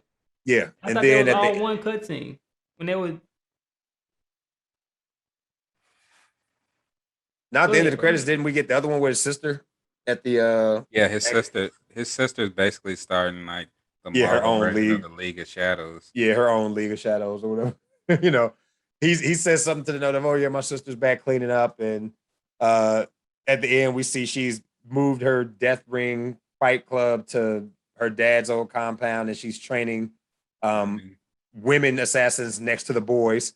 Because that part too, the entire time it deals, so it hits on representation a lot, not just with culturally, but with women representation. And his sister is dealing with a lot of the playing second fiddle, not being allowed to do things with the boys, um, which I'm guessing is a very big thing in Asian culture. That dynamic, man and woman. So she assumes the mantle and starts doing things her own way. And I really liked a lot of the subtle messages. Because I think there's a scene where she's back home and she's kind of sitting off to the side, like she's always done her entire life, which really speaks to, I guess her character, at least her character's progression, her coming to her into her own and sort of finding her voice, maybe. Um, but her aunt, portrayed by Michelle Yao, says to her, here you can train with the boys. It's time that you come off the sidelines. And she gets up and starts practicing. So it's kind of finding your footing. And the movie's riddled with little notes like that. Even with Aquafina's character, even though my colleague feels she was displaced a little bit. But the first thing that she gets told when she gets there is by Grandpa, don't die, right? Like she can't do stuff. She's incapable, not don't really fit because you're Americanized, obviously, not traditional. But by the end of the movie, she ends up Wait. kind of being the You hero. got that from that? You got all that from that part? No, just her character progression, like her talking with Grandma, her when she talks to Sean, they're having their moment. I think that her character progression was kind of about that. I get the character. I'm just talking about that part when he said. I thought he said don't die because she didn't know what she was doing. She had just learned. That was the first time shooting a bow and arrow. Yeah. But I'm talking about. I mixed my points up. I got ahead of myself. Okay. My thoughts when she first got there, Grandpa wasn't fucking with her. Yeah. And then when it comes time, even when the battle's on, at first he was like, "Nah, she ain't ready." But then it gets time to a point where it's like, "Look, we need all the help we can get," and even he's like, "Look, just don't die. Like, come on, roll with it." And that gives her the confidence, I guess, kind of to, she takes. I mean, not to spoil it, but she steps up in a major way for the home team. Yeah, she does. Even though shout out Lenny, shout out the home team. Yeah, she stepped up. So but her character progression in general, it hits on those notes, and I imagine we'll see that further touched on. Yeah, worth another watch for me. I overall enjoyed the film. I'm trying to think of any other points I wanted to make, but I think we hit on everything for the most part. It was a good movie. Just where do we think next? What's next with the setup? Because I obviously Eternals and Guardians 3 come to mind for me. Yeah, definitely Eternals. I think Eternals is going to be a prequel to this movie. Don't doubt it. Don't doubt that. I think it's. And we got Thor 4 too floating out there. Love and Thunder. Yeah. Yeah. That's coming out early next year, right? Next year, I think. Yeah, I think it said February 22. But well, I was counting on Black Panther 2 dropping in February because it's just too on the nose marketing wise. Maybe I got same way they did. No, same way they did if Black Panther released in Black History Month. Like it was just duh. Like that's obvious. Like I would think if you're gonna do a Marvel movie, like you give us Black Panther. Like I don't care when it comes out, I'm gonna go see it. Yeah. But I don't see why we would get a Thor movie in February. Like give me Black Panther 2 and Thor, honestly. Yeah. Marvel can put out Super Squirrel and I'm gonna go watch it. I might not be hyped about it, but I'm still gonna go watch it. Like, yeah, I watch a lot have of fun stuff. with that. You don't fuck with Super Squirrel? Have fun with that. Okay. I see what the real fans at. But anyways, real Malignant right now, my guy.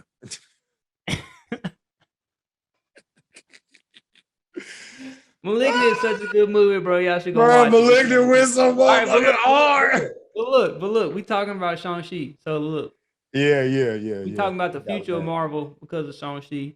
I think that the Eternals is going to be a precursor to Shang-Chi. I think it's a precursor to the Mandarin getting the rings. I think the Eternals are going to be the reason that the Mandarin gets the rings. I think they create the rings to protect people from things, and then people take the rings and do bad things, and that causes a rift from the Celestials because the Celestials will be like, yo, we told y'all not to interfere with humans. Now they over here doing this. So now we finna have to step in. And I think that's what's going to happen. And I think that's what's going to cause the next big bad. Seeing that all this magic and stuff that the Eternals put on Earth for us to use for good is now being used for evil. I think Celestials are going to try to come in and wipe it out.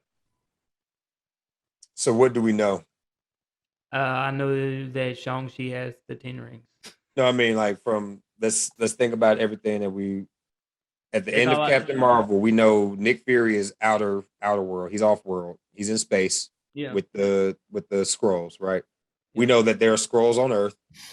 who've been assimilating into our society.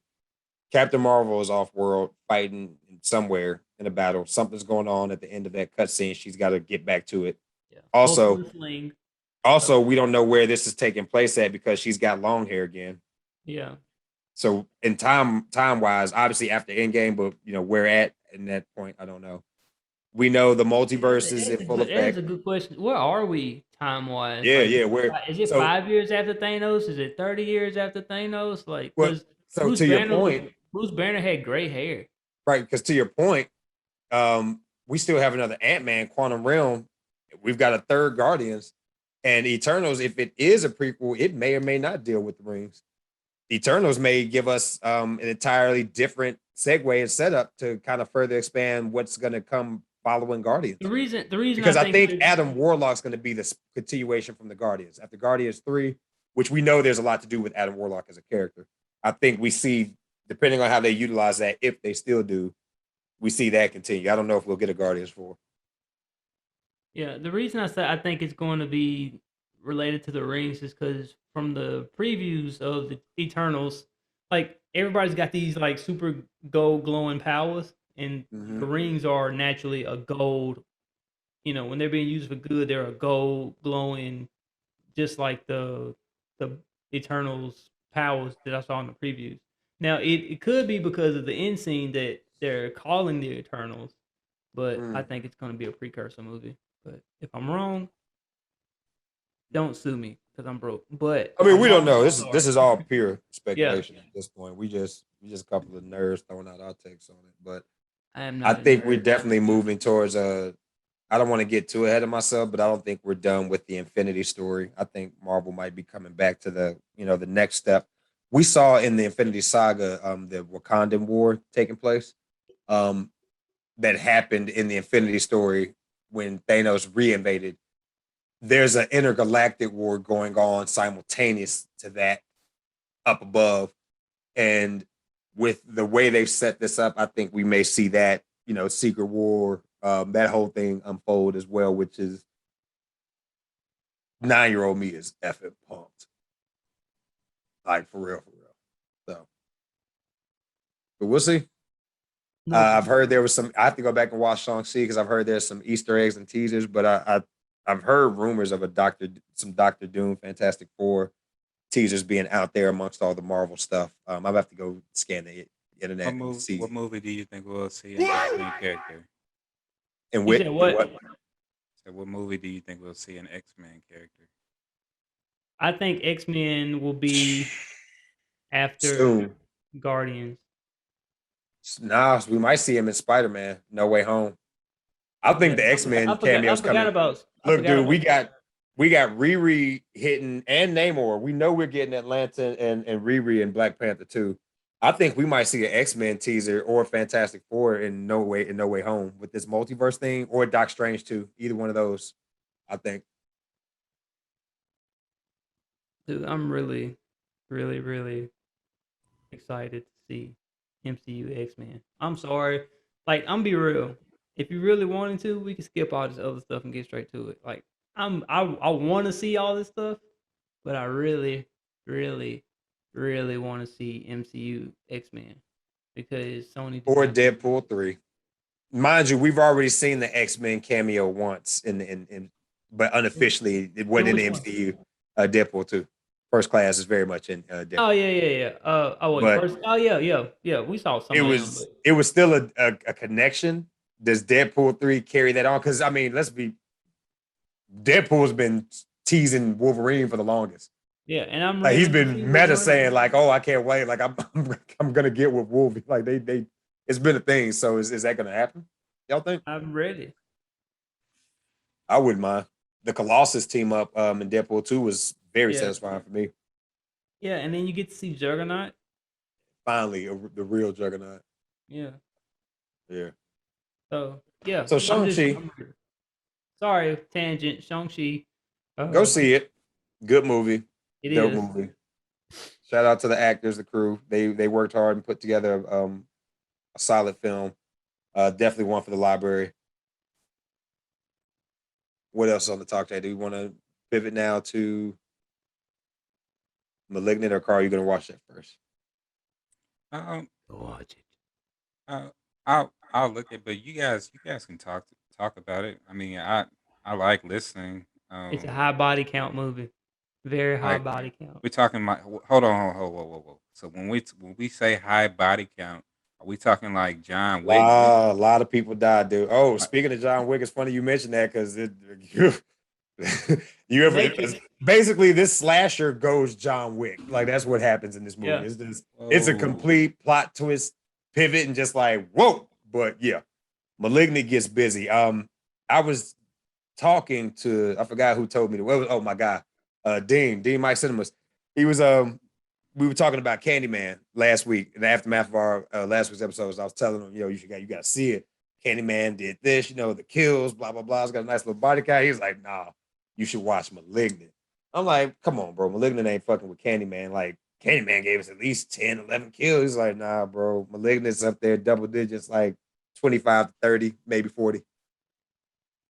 Yeah, it gets, but it doesn't lose a step. The movie, so it's a James Wan film. I think his 10th or 11th.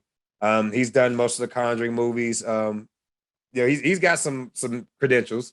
The Nun, I think, La Llorona, I believe he did, but um, this is basically an homage to slashers.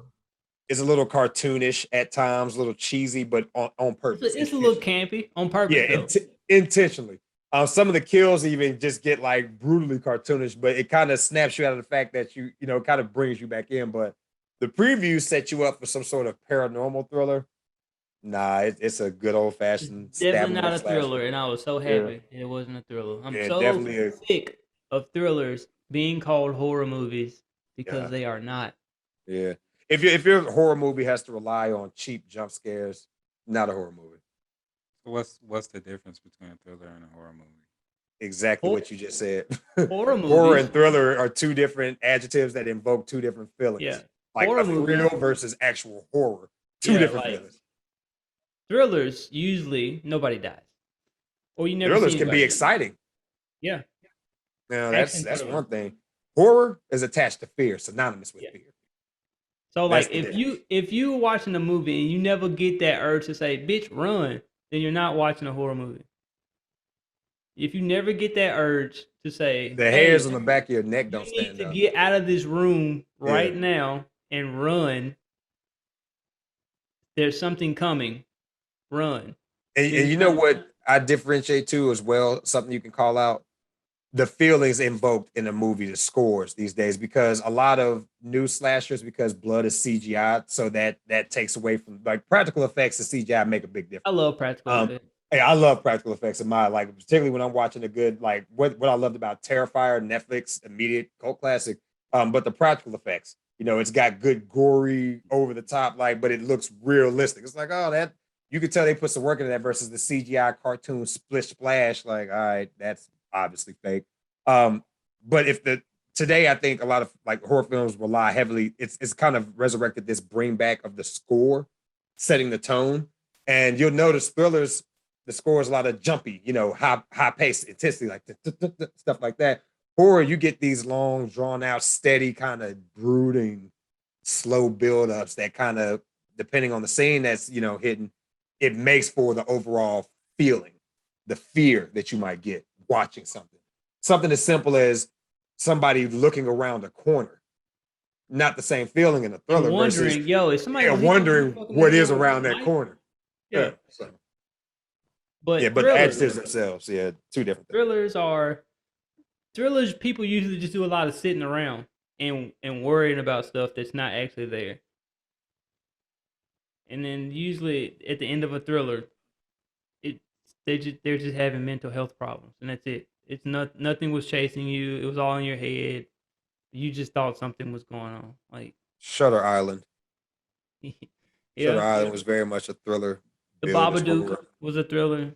Did see Babadook. I hated the Babadook. The Babadook sucked. I hated it. I hated it. But yeah, that would be the differences I would point out just off the top. But not to say I don't enjoy a good thriller. I just really, I'm not a fan, like, bill it properly. Don't Yeah. sell me a Okay. paranormal horror film when it's really just a cheap jump thriller. You know, Paranormal Activity thrillers, Yeah. very much thrillers that take an interesting turn in the franchise and get into a whole time travel thing that's pretty dope. It's an interesting concept if you watch all of them, but a good thriller series. I wouldn't call that a good horror series at all. But yeah, Malignant. Where do we rank Gabriel in terms of slashers? All time As slashers. like iconic. So it's a fresh take on the slasher. I did. I'm not gonna spoil it. Just go watch it. There is a twist, but watch the twist. Watch the movie. You'll get it. But it's a. I've never seen this done before, and I've watched a I lot haven't of either. scary movies. I mean, I kind of have, but not like this. What would you call kinda So I've the the closest way thing? the closest thing. I forgot the movie, but I've definitely seen this done where it was like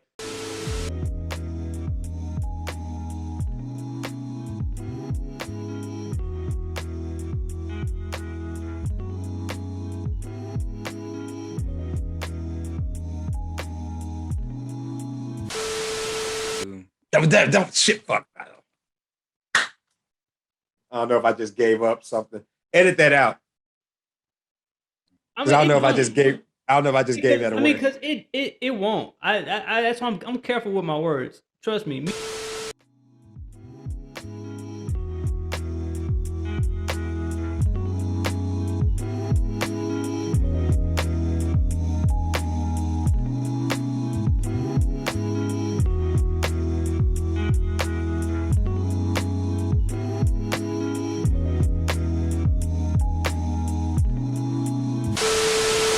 Something else.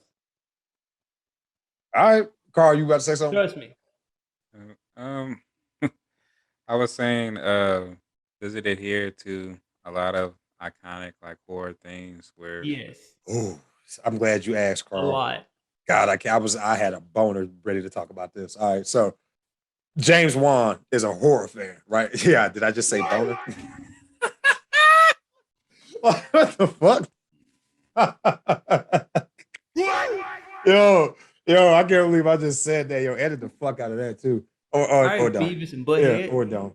But nah, I love talking about this type of shit. So James Wan, like myself, is a horror nerd, and the movie is filled with all sorts of shots and angles and direct, almost copy scenes of classic horror films. From the jump, it opens up with a very intimidating upwards angle shot of this hospital, right? And a common classic trope dating back to the days of Vincent Price. Um, Anytime you see a hospital or an asylum in a horror movie, you know it's more than likely some experimentation, something not right is going on in there, right? It's always the perfect recipe for, um, you know, shit's bad, it's effed up, and there's probably some evil doctor in here. But this opening shot, very House on Haunted reminiscent. Hill. Yeah, House on Haunted Hill. I was just about to say, it was so reminiscent of House on Haunted Hill, the 1998, 99. Tay I think it was Diggs. 98. Let's say 98. late 90s, early 2000s, House on Haunted Hill. That movie creeped me the fuck out. Like legitimately. It was about some crazy doctor in an asylum. He was doing experiments on the people on the patients. One day the patients got out. He throws the hospital on lockdown and they fought back, but everybody in the hospital died. You know what I'm saying? Yes, because the people in there set that mug on fire. Yeah, it's filled with all this negative energy, and the ghosts are still there haunting, but these ghosts are getting brutally physical, like with people. So, good movie. Go check it out if you haven't. Um, Worth a watch. But very reminiscent of that, and you get this, kind of camcorder-esque scene of these doctors talking about, they're just laying out the blueprint. But yeah, in terms of iconic slashers, is Gabriel up there? Does he crack the top 10, top 5 with this performance? Dude, top 10 slashers? You got Leatherface, you got Hellraiser. I've always counted Hellraiser as more of a demon than slasher. Like, true enough, people get slashed, but he got be demon slashing, power. bro. No, but he got. I classify slasher. If they're using like basic knife. Like I wouldn't even consider Freddy, even though Nightmare on Elm Street is very much a slasher film. Freddy's got demon power, so I don't count him as Freddy's a definitely a typical slasher because he was slashing people before he was even dead. So do we define slasher just as somebody the act of slashing? Because again, I count slashers like Jason was a slasher until they Manhattan where they made him spiritual. Like Well, I'm when saying they he would. No, introduced the I'm saying mystic like thing. Freddy was cutting people and killing people with knives before. Oh yeah. Before he died. Before he became a okay. Before he I think became Yeah. what Will's I think what Will's saying is like they have to be human. Freddy is human. No, yeah, but he in his life he did kill with the knives before he Yeah, was he used to indeed. kill people with it. Yeah. That's why he used to make the. That's why he used to make the gloves and stuff. So he would like cut people with them. Like that's what he Yeah. was doing. So yeah, Freddy, Jason. You got Scream. You got Texas Chainsaw Ghostface. Massacre. Texas Chain, yeah. You got freaking Mike, Uncle Michael, Michael Myers. You got dude from Black Christmas. Billy, Yeah. Psycho, Norman Bates. We've got Norman about Bates. that? You got the chick. You got the dude from Sleepaway Camp. What about the Angela. what about the Know What You Did summer? Yeah, What you did Fisherman last summer? Ben Willis. Ben Willis is a slasher. Terrifier is a slasher. There's a bunch of cult slashers out there too. So like even though Hatchet, but I think I would put Gabriel over Hatchet though. well, I'd put Gabriel in the top 5 just off the take alone because again, I'm sticking to your typical slasher. Like if they've got mystical, again, Jason is very much a slasher until 7. Yeah. Jason is dead at the end of Friday the 16th, Friday the 13th, part 6, where Tommy takes over the new beginning. Jason is physically dead, like officially. Every movie after that is what Jason takes Manhattan, where he's resurrected zombie. Jason goes to hell. Jason in space, and Freddy versus Jason, I believe, before the reboot. So, that reboot is fire. Absolutely fire. That's my favorite one. 2. We need a part 2 to that. Yeah. Jesus, we need a part 2 to that. That was a good Jason. Michael Myers is still a slasher. No mystical powers. He's still just driven pretty much by he's hell-bent on killing Laurie Strode. Ghostface, the fact that he can be anybody, and I like that too. They gave Gabriel a voice. Because before Ghostface, excluding Freddy, slashers don't have a voice, typically. Peeping Tom, he didn't have a voice. That's a good point. I never really thought about that. Tom yeah, Ghostface is one of the first slashers that actually gives the killer a vocal, something. What is Peeping Tom from? That's one of the early slashers. Some say it would be the first, opposite Psycho, because it hit theaters internationally before Psycho did, or something along those lines. But the 2 directors were, God, and if you hadn't asked me, I'd say this now. Him and Hitchcock were friends, but Peeping Tom is considered the first quote unquote slasher. And I think one of the Scream movies is actually in one of the conversations. I'm not 100% sure, or the TV show or something like that. But it gives you your first POV killer.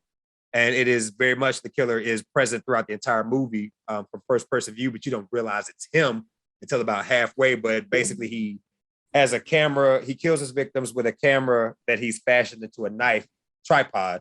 And he lures them in with this, I'm a filmer, I work in film and TV, which he does. You're going to be famous, and he likes to film them, and then in their final moments, capture them as he's murdering. So it was a psychological, creepy 60s film. Let me get the director real quick. Yo, so you're saying Candyman is not a slasher? Yeah, Candyman is a slasher. But again, he's got the mystical power, so I wouldn't have considered him a typical slasher, but I would put Candyman because the way he kills people, he still slashes the fuck. Like he doesn't completely rely. Like Hellraiser, and the other reason, he drags people's souls to hell and rips them apart. He also that's way different from because Candyman still does the typical slasher stalking. Like you got to summon me, and then he plays games with you. He doesn't just. I mean, yeah, you die. But he played with Helen. His main victims, it's kind of a game, We're gonna ask the people in the world: do y'all consider Hellraiser the person who uses hooks to hold you up and then rip all your flesh off a slasher? Well, not just the hooks either. One, the cop twins, he meshed them together. Yeah, he make does them a that part of too. each other. Like he does fucked up shit in general. So I don't know if like That's my calling him boy, a man. slasher is just like That's my that's just boy. one. That's just one level of his repertoire of torture. Hellraiser Hellraiser likes top to. 3. He's a top Hellraiser, 3 villain for sure. he's top 3. He's a top 3 villain, My like boy. That's my scary boy. movie. Director of Peeping Tom was Michael Collins. Wanted to put that out there. 1960 and Psycho came. When was Psycho? I think was 61. No, 60 as well. I think they were within months of each other. But yeah, Gabriel, he's top 5 for me. So who's your top 5 then? If Gabriel's top 5, who else is up there? You see my tattoo? I mean, I know, but I just want you to say it. Go ahead and say it on record. Oh, Leatherface, Uncle Michael, Ghostface. Yeah. Damn. You just made me come to Yeah. somebody gotta go.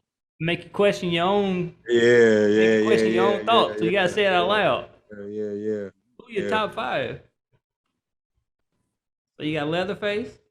But Leatherface, in no particular order, other than Leatherface being like obviously Texas Chainsaw Massacre is one of mine, and Ghostface. They're my top 2 because Ghostface just set a tone, redefined horror altogether. But Michael Myers, Jason, and Candyman. So if I'm putting Gabriel in there, somebody's got to go.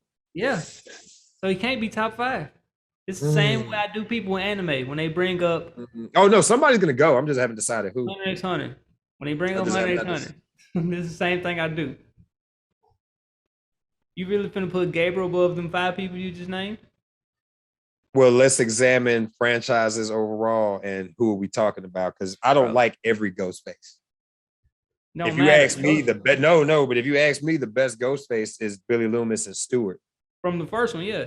Yeah, from the first. I did not. I mean, I enjoy the other movies, but Billy Loomis's mom and Timothy Olympic, Mickey, Scream 2, and could have done without long lost stepbrother Roy in Scream 3. Interesting twist, but like, nah, not really. Scream 4, didn't mind the younger cousin creating Megan. That was pretty. that was actually hard. She was solid. She was good. But yeah, Billy Loomis and Stewart still the OGs, so they're not being replaced because that was just go back to the first Scream, bro. Like think about that movie. That was so.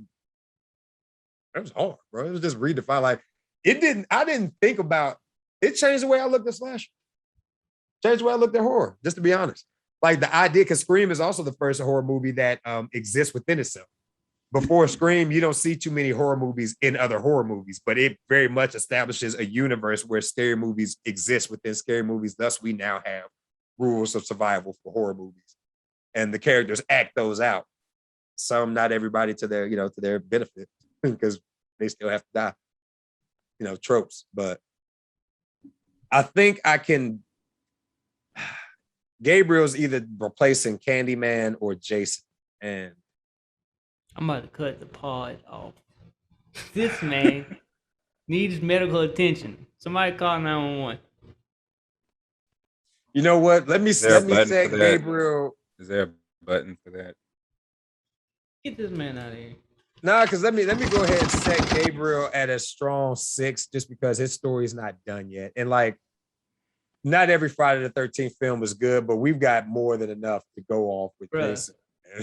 Just the fact that Jason hit that dude in the head with the machete in the wheelchair puts him top 3.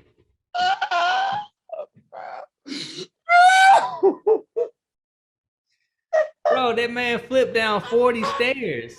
He hit that man in the head. Yo, that was a real stunt, by the way. Buddy was in a chair. I don't know if it was the actual actor, but the actor who did do the stunt, actually rolled down those steps, and there was some concern, like, is that actually safe? Like, there's obviously a dummy at the end, but for a little bit of that, there's some real, apparently, rolling down the steps. It's just like, bro. Jason did but hold up. That was Friday the 13th part 1, no? No, that was in part 3. No, No, what no, no, he no, first put no. the The man wheelchair because he had carrier might have the been part 1. If that's part 1, that was Mrs. Voorhees. So that no, technically that was was Jason. part. He had the mask on. I think it was part 3. Friday the 13th. Let's find out. Because it's actually a famous scene. It's actually still one of the top 10 all the time Friday the 13th kills on YouTube. Yes, there are videos for that. Jason kills guy in wheelchair. Yeah, bro. Yeah, that's in part 2. So that is Jason. That's Mark. Part 2. Yeah, that was part 2. I thought he had the mask on. He doesn't get the mask till the end of part 2. He had the sack very much through most of part 2. And here's the thing about part 2. Part 2 is a copy paste of part 1. Exactly. Yeah. Never realized that after all the years watching. And what I mean by that to our audience, it is an exact rip and replace because there was no plan for the second movie, I believe, originally. But it was so successful. And they're like, oh, we need another movie. So they got immediately started in basically same camp, same, just a new group of counselors, but they just rip, rinse, repeat, and new kills. And just this time, Jason, because remember, the way Friday the 13th is written, Jason is dead. So they retconned that for Friday the 13th part 2 just to continue the franchise, which, the rest is history. But yeah, Gabriel's going to be a strong 6 then. They changed mine real quick. Granted, we still no, because Jason's done the work. He's done, he's been here. Yeah. Candyman can't literally. People still, bro. People still don't say that shit 5 times. We know it's not real, but we just don't. Gabriel hasn't. He didn't do anything in this movie that sticks around like that. Just like, oh yeah, that's. I don't know, dog. Next time I see somebody doing cartwheels, I'm gonna look at them different. Well, maybe he did parkour. Yeah, Gabriel does some mean parkour. If I see somebody doing some cartwheels, I might have to knock you off, dog, because I don't know. Dog. I've seen some wild stuff now. So what makes him so special? It's just wild. Yeah, you gotta watch the movie. Bro. It's wild. I can't tell you that without giving it away. Yeah, it'll give it away. It's a new. When I talk about all my favorite slash, like we have a chainsaw, and the movie gives a lot of nods to a lot of that. Like Gabriel mimics a lot of your classics, but we get in total a new look for a slasher, a new approach, a new set of skills and abilities. We get a new weapon. I'm big on that. We all know the killer's only as good as their weapon. Leatherface, everybody knows. Chainsaw, Jason, machete, Freddy Krueger, knife gloves, right? Hellraiser, hooks. Hellraiser, anything hooks and torturous shit. This is one of the better weapons I've seen, something like just kind of sporadic makeshift weapons. Certainly better than that shit ass tire iron from Sorority Row. Sorority Row's bottom 10. If anybody, forgettable slashers. Definitely. There is one that's memorable that I don't know if people even saw the movie, The Doll Maker. From this movie called Dollhouse, where basically all the victims, he was killing sorority girls, but he was taking pieces of them and making a doll at home. It was a hard ass B tiers horror movie. Here's one you forgot about. The cover is a doll and she's holding up the eyes like this. Yeah, you seen that? He was a horror villain, bro. Here's one you forgetting slasher wise: The Collector. Yeah, The Collector was mean too, but I ain't putting them top 5 though. Ooh, he killed a club though, bro. You forgot? When the nigga say dead the club, oh my man. He did. He did. But I still ain't putting him over Jason. Yo, spoilers. So there was a movie in the late 90s, The Collector, right? Cat wears a mask. It was a good movie. The Collection Part 2 opens up, nightclub. Man's dead's the entire nightclub. Like people went out, they were having a good time, drinks, everybody, bouncers, club. Like he had a trap rig set up, and once it got triggered, club got locked, everybody got the business. He had a giant spinning scissor drop from the ceiling, like one of those farmer tractor pull, like what was it? Dropped from the ceiling and just swept across the entire club and cut up everybody. Yeah, it was pretty brutal. Yeah, it was a creative. I was just like, holy shit, like, damn, how? Because what I couldn't figure out was who the fuck's like he set that shit up and nobody saw him. Yeah. Like he rigged the entire nightclub, Carl. Like It's Carl, what's up? still You just don't like horror movies, or you just don't think they're good, or like, or you just don't can't stand them? So, initially, if I'm being honest, like as a kid, I didn't really care for horror movies as a kid because I didn't really care for being scared. Mm. But but as I got older, only certain horror movies really drew my interest, just because I felt like, this is just me. I'm not saying it's that way, but to me, in horror movies, to make them happen, people do unrealistic things. Like, they Yeah, don't stay together. They split up. They fall down. They put weapons down. They go to the bathroom. They do all these things, and like, and that, what and that Will make and that you makes you guys. go ahead. What My you say? bad. Oh, no, oh, but what Will and you guys, what Will and yourself said is true. Like, when you're saying what makes a movie horror, like, if you're not saying, "Hey, bro, get out this room," like, you need to be moving. What are you still like? Why are you still standing there? Like, why are Yeah, you not running? Why are you not doing this or whatever? Like, that's primarily one of the reasons, like, I didn't like a lot of the movies, because I'm sitting there going, like, nobody I know would do this. Like Mhm. like prime example, like, one of my favorite, like, I guess you could consider it like horror series, is The Conjuring. I like The Conjuring because, for the most part, in a lot of those movies, I can see myself doing most of what they did.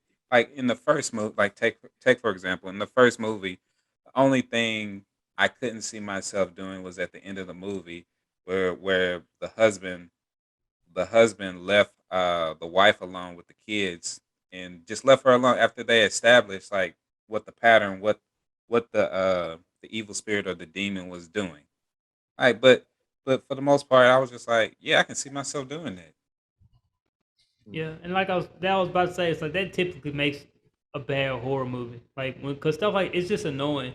So like when I watch horror movies now, like what's good to me is just like not necessarily saying why aren't you running, but like if something's happening to myself, I'm like, man, you need to fucking get out of there. And if that person's like on some dummy stuff after that, it kind of makes me like mad. Not, I mean, it kind of makes you mad because it's like, bro, like all this stuff going on, you standing around asking dumb questions when you should just be leaving. So it's like when I say when I'm watching the movie to myself, I'm kind of like, oh shit. That's kind of what makes good like stuff a horror movie versus a thriller. Because in thrillers, the only person that actually be scared is the person that's going through it. So Like Seven. Seven is as much as it gets billed, I think some people would consider it horror or it gets that tag, but Seven is very much a just a thriller. Like yeah. nobody like You don't even you. see the deaths on Yeah, screen. you don't But see the deaths. You never know. You never feel like somebody's about to die. They just it's kind of kind of like a who done it. It's the who yeah, done it like a aspect like is a who big. done it, like a mystery movie. Yeah, it's like you're detective, trying to solve the case before Alice calls. But to your point, Carl, that those were common tropes in older slashers. Modern slashers, which if you're looking for some and a good start point, the actual show slasher, on Shutter app, Yeah, the that was Scream good too. series. Modern slashers they make fun of that trope, like that the idea that a group of kids would be in this situation and do all of this shit that makes literal no sense. Today's slashers really play on those, kind of make fun of themselves in that aspect and put people in more realistic situations. Case in point, Hellfest, a movie that came out, I think, 2-3 years ago that didn't do Yeah, really well on the box office just for whatever reason, but it's centered with a group of kids going to a festival, a carnival that's very much centered around death, and there's a killing spree at the festival, which really did happen at some Halloween haunted houses in 2017, 2016. Not killing sprees, but people getting attacked. And so these people go to this. The hell, you all right, bro? yeah. My thing keep falling off this chair. I Okay. got it though. You good? They go to a haunted house festival or whatever, this big giant haunted house, and lo and behold, there's a slasher in there who's stalking and one by one murdering this group of, and it's like they start to react very realistically. Like they figure out pretty early on, like, nah, something's not right. It's none of that Yeah, dumb bumbling, fumbling around. But what happens is people around them start to react exactly the way you think people would. oh, it's just a prop, it's an actor. And it's, you get some people who figure it out, it's like, oh, this is real. But of course, for them, too late. Killer's there to kill. He's just wrong place, wrong time. He has no problem making you disappear. But I've noticed a lot of modern slashers have very much gotten rid of that bumbling idiot trope. Like Yeah, nobody does that. But it's annoying. Yeah, it's like even Cabin in the Woods is one that not a slasher but a horror movie that very much hit on the nose with that. Like that's stupid. We know people don't do shit like that. Yeah. It's with the reboots they've gotten. Think about the Halloween reboots and Friday the 13th. They completely got rid of like this Friday the 13th reboot that came out a couple of years ago. You actually see our cast trying to realistically figure out ways to get the fuck out of the house. Like they figure out, oh shit, there's some guy out there who is murdering. We gotta go. Call the police. Police get killed. All right, get in the car. We out of here. And you just everywhere they go, they are trying to realistically kind of just Jason's leave. not having it though. Yeah, but Jason, what we find out is Jason is less zombie, mama's boy. He's more of a tactical survive in the woods wilderness. He got a parameter set up. Y'all can't go nowhere. Yeah. So like this camp is his. So So that makes sense. I guess another thing, like what I'm saying, and this may be another aspect. Like take for instance the Halloween remake, the newer one where you have Michael Myers basically looking more physically imposing than Jason almost. Like at the end when they finally get the best of him and they shoot him like in the shoulder and like leave him there, like that kills me. Like that drives me up the wall because it's almost like, let's say us three are in that situation, bro. We're shooting him multiple times in the head, stomping him out. Watch 2007 Halloween then. Yeah. The thing with Michael Myers, that scene only replays in every movie because it's a callback to the classic first time when Dr. Loomis actually shot Michael 6 times with his revolver. And up until that point, I don't think you'd ever seen that done in a movie, let alone a slasher. Because I believe the first Halloween was kind of one that kicked off the 80s slashers rip after Black Christmas, I believe. Because Black Christmas set it off first, 74, I think. But Michael, for whatever reason, is able to take bullets, and it's never been explained other than the fact that he is driven by pure evil. And they always just call back to that in every movie. So yeah, another. This is a smaller example, but you guys remember the movies that just came out, Fear Street? Yeah, the Fear Street. What movie? Fear Street. Oh yeah. And which I still didn't watch all of them. I watched the first one. I need to watch the other two. Was the best one. Malignant deterred me. That's what happened. I was gonna watch all of Fear Street and watch Malignant. Well, I won't say what I wanted to say then. Is it second movie? Is it on some stuff with the slasher? Because mind you, these movies, the Fear Street was also R.L. Stine getting his just due, but they were purposely like each one that speaks to an era or a movie esque. It's like the tropes are on the nose. Second one's a summer camp. It's very much mimic 80s summer camp slashers, like intentionally. The thing I wanted to mention happens at the end of the third movie. Go ahead. I mean, I don't mind. I'm gonna watch regardless. Oh, okay. So there's almost like an ending credit scene where basically the one thing that's responsible for everything that's happened is like it's pretty much just left out in the open, and in the back of my mind I'm thinking why would you guys not pick that up and destroy it? Like what and then like at the end you see it's just sitting there and somebody just grabs it and it ends. It's like, oh man, like what? Repeat, the curse doesn't end. I mean, that could be a testament to a deeper, the witch might have power over the town. No, you gotta watch the movie. I mean, I'm gonna watch the movie, but I was throwing that one out because that's sort of an unaddressed thing. That's not it. Word. Okay. Well, that's a very much unaddressed theme in it. People always wonder how the adults can't ever, seem to not know what's going on, but it's very much explained in the book. Pennywise is using his power on the town. The adults are kind of oblivious because of his power. They can't see what's happening. It's over their heads. So, but yeah, I have to check out Fear Street and see what that's about. I just realized you said Gabriel was 6, but we didn't even talk about Charles Lee Ray. Chucky, yeah. Yeah, top 10 for me, not a top 5. But I do love the Chucky movies. Okay. But what I love more than anything is Bradley Dorff. And there is a Chucky remake coming out, and he is not a remake, a reboot. And Brad Dorff is doing the voice again. Yeah, I heard about that. People was pitching a fit about him not being the voice at first, and then they changed that. So, yeah. Nah, but Chucky is an OG classic, man.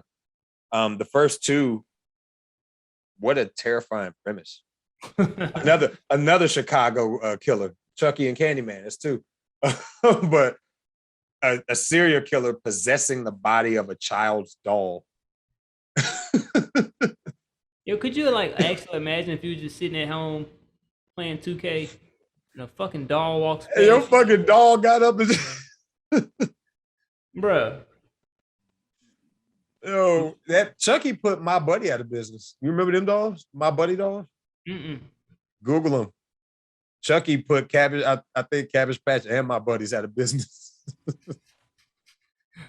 Kids didn't want to play with them no more after. Yeah. But look up the My Buddy doll. You'll see exactly what I mean, because I had one. I had a black My Buddy doll. And if you want to talk about product replacement, like it is exactly what Chucky's dress code was. And when the Chucky movie came out, by the time the sequel was out, you couldn't find a My Buddy anywhere.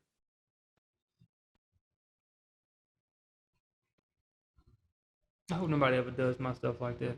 Bro, please Google My Buddy right now. I want you to look at this shit. Please look at the My Buddy doll. You don't remember them? Mm-mm. I ain't played with dolls as a kid, bro. Nigga, this is like we were kids. Like I was 3 with a My fucking Buddy. I know this. I know what you're talking about. I punched the shit out of you, nigga. What's wrong with you? But you see what I'm talking about? Yeah, he's out of here. Bro, 1985. So I had one in like 89, 90. A black one too. And my buddy went everywhere with me. You couldn't tell me shit about me and my buddy. Bro, when Chucky came out, that shit was in the trash, bro. Yeah, he's for sure out of here. Yeah, bro. So, they got the commercial up. I'm gonna have to watch that. Yep. Me and my buddy ride on the big wheel. Yo, it's almost midnight, man. Yeah, it's another going on 3 hours. Yeah, please edit some of this down because I don't think it was that much conversation. Damn, what the fuck? 3 hours. I might split this up into 2 episodes. Hey. Shang-Chi and Malignant. Yeah, I could do that. Oh, it could just be one long. I don't care. It can be one. I don't care. But I could. By the powers vested in me, I could.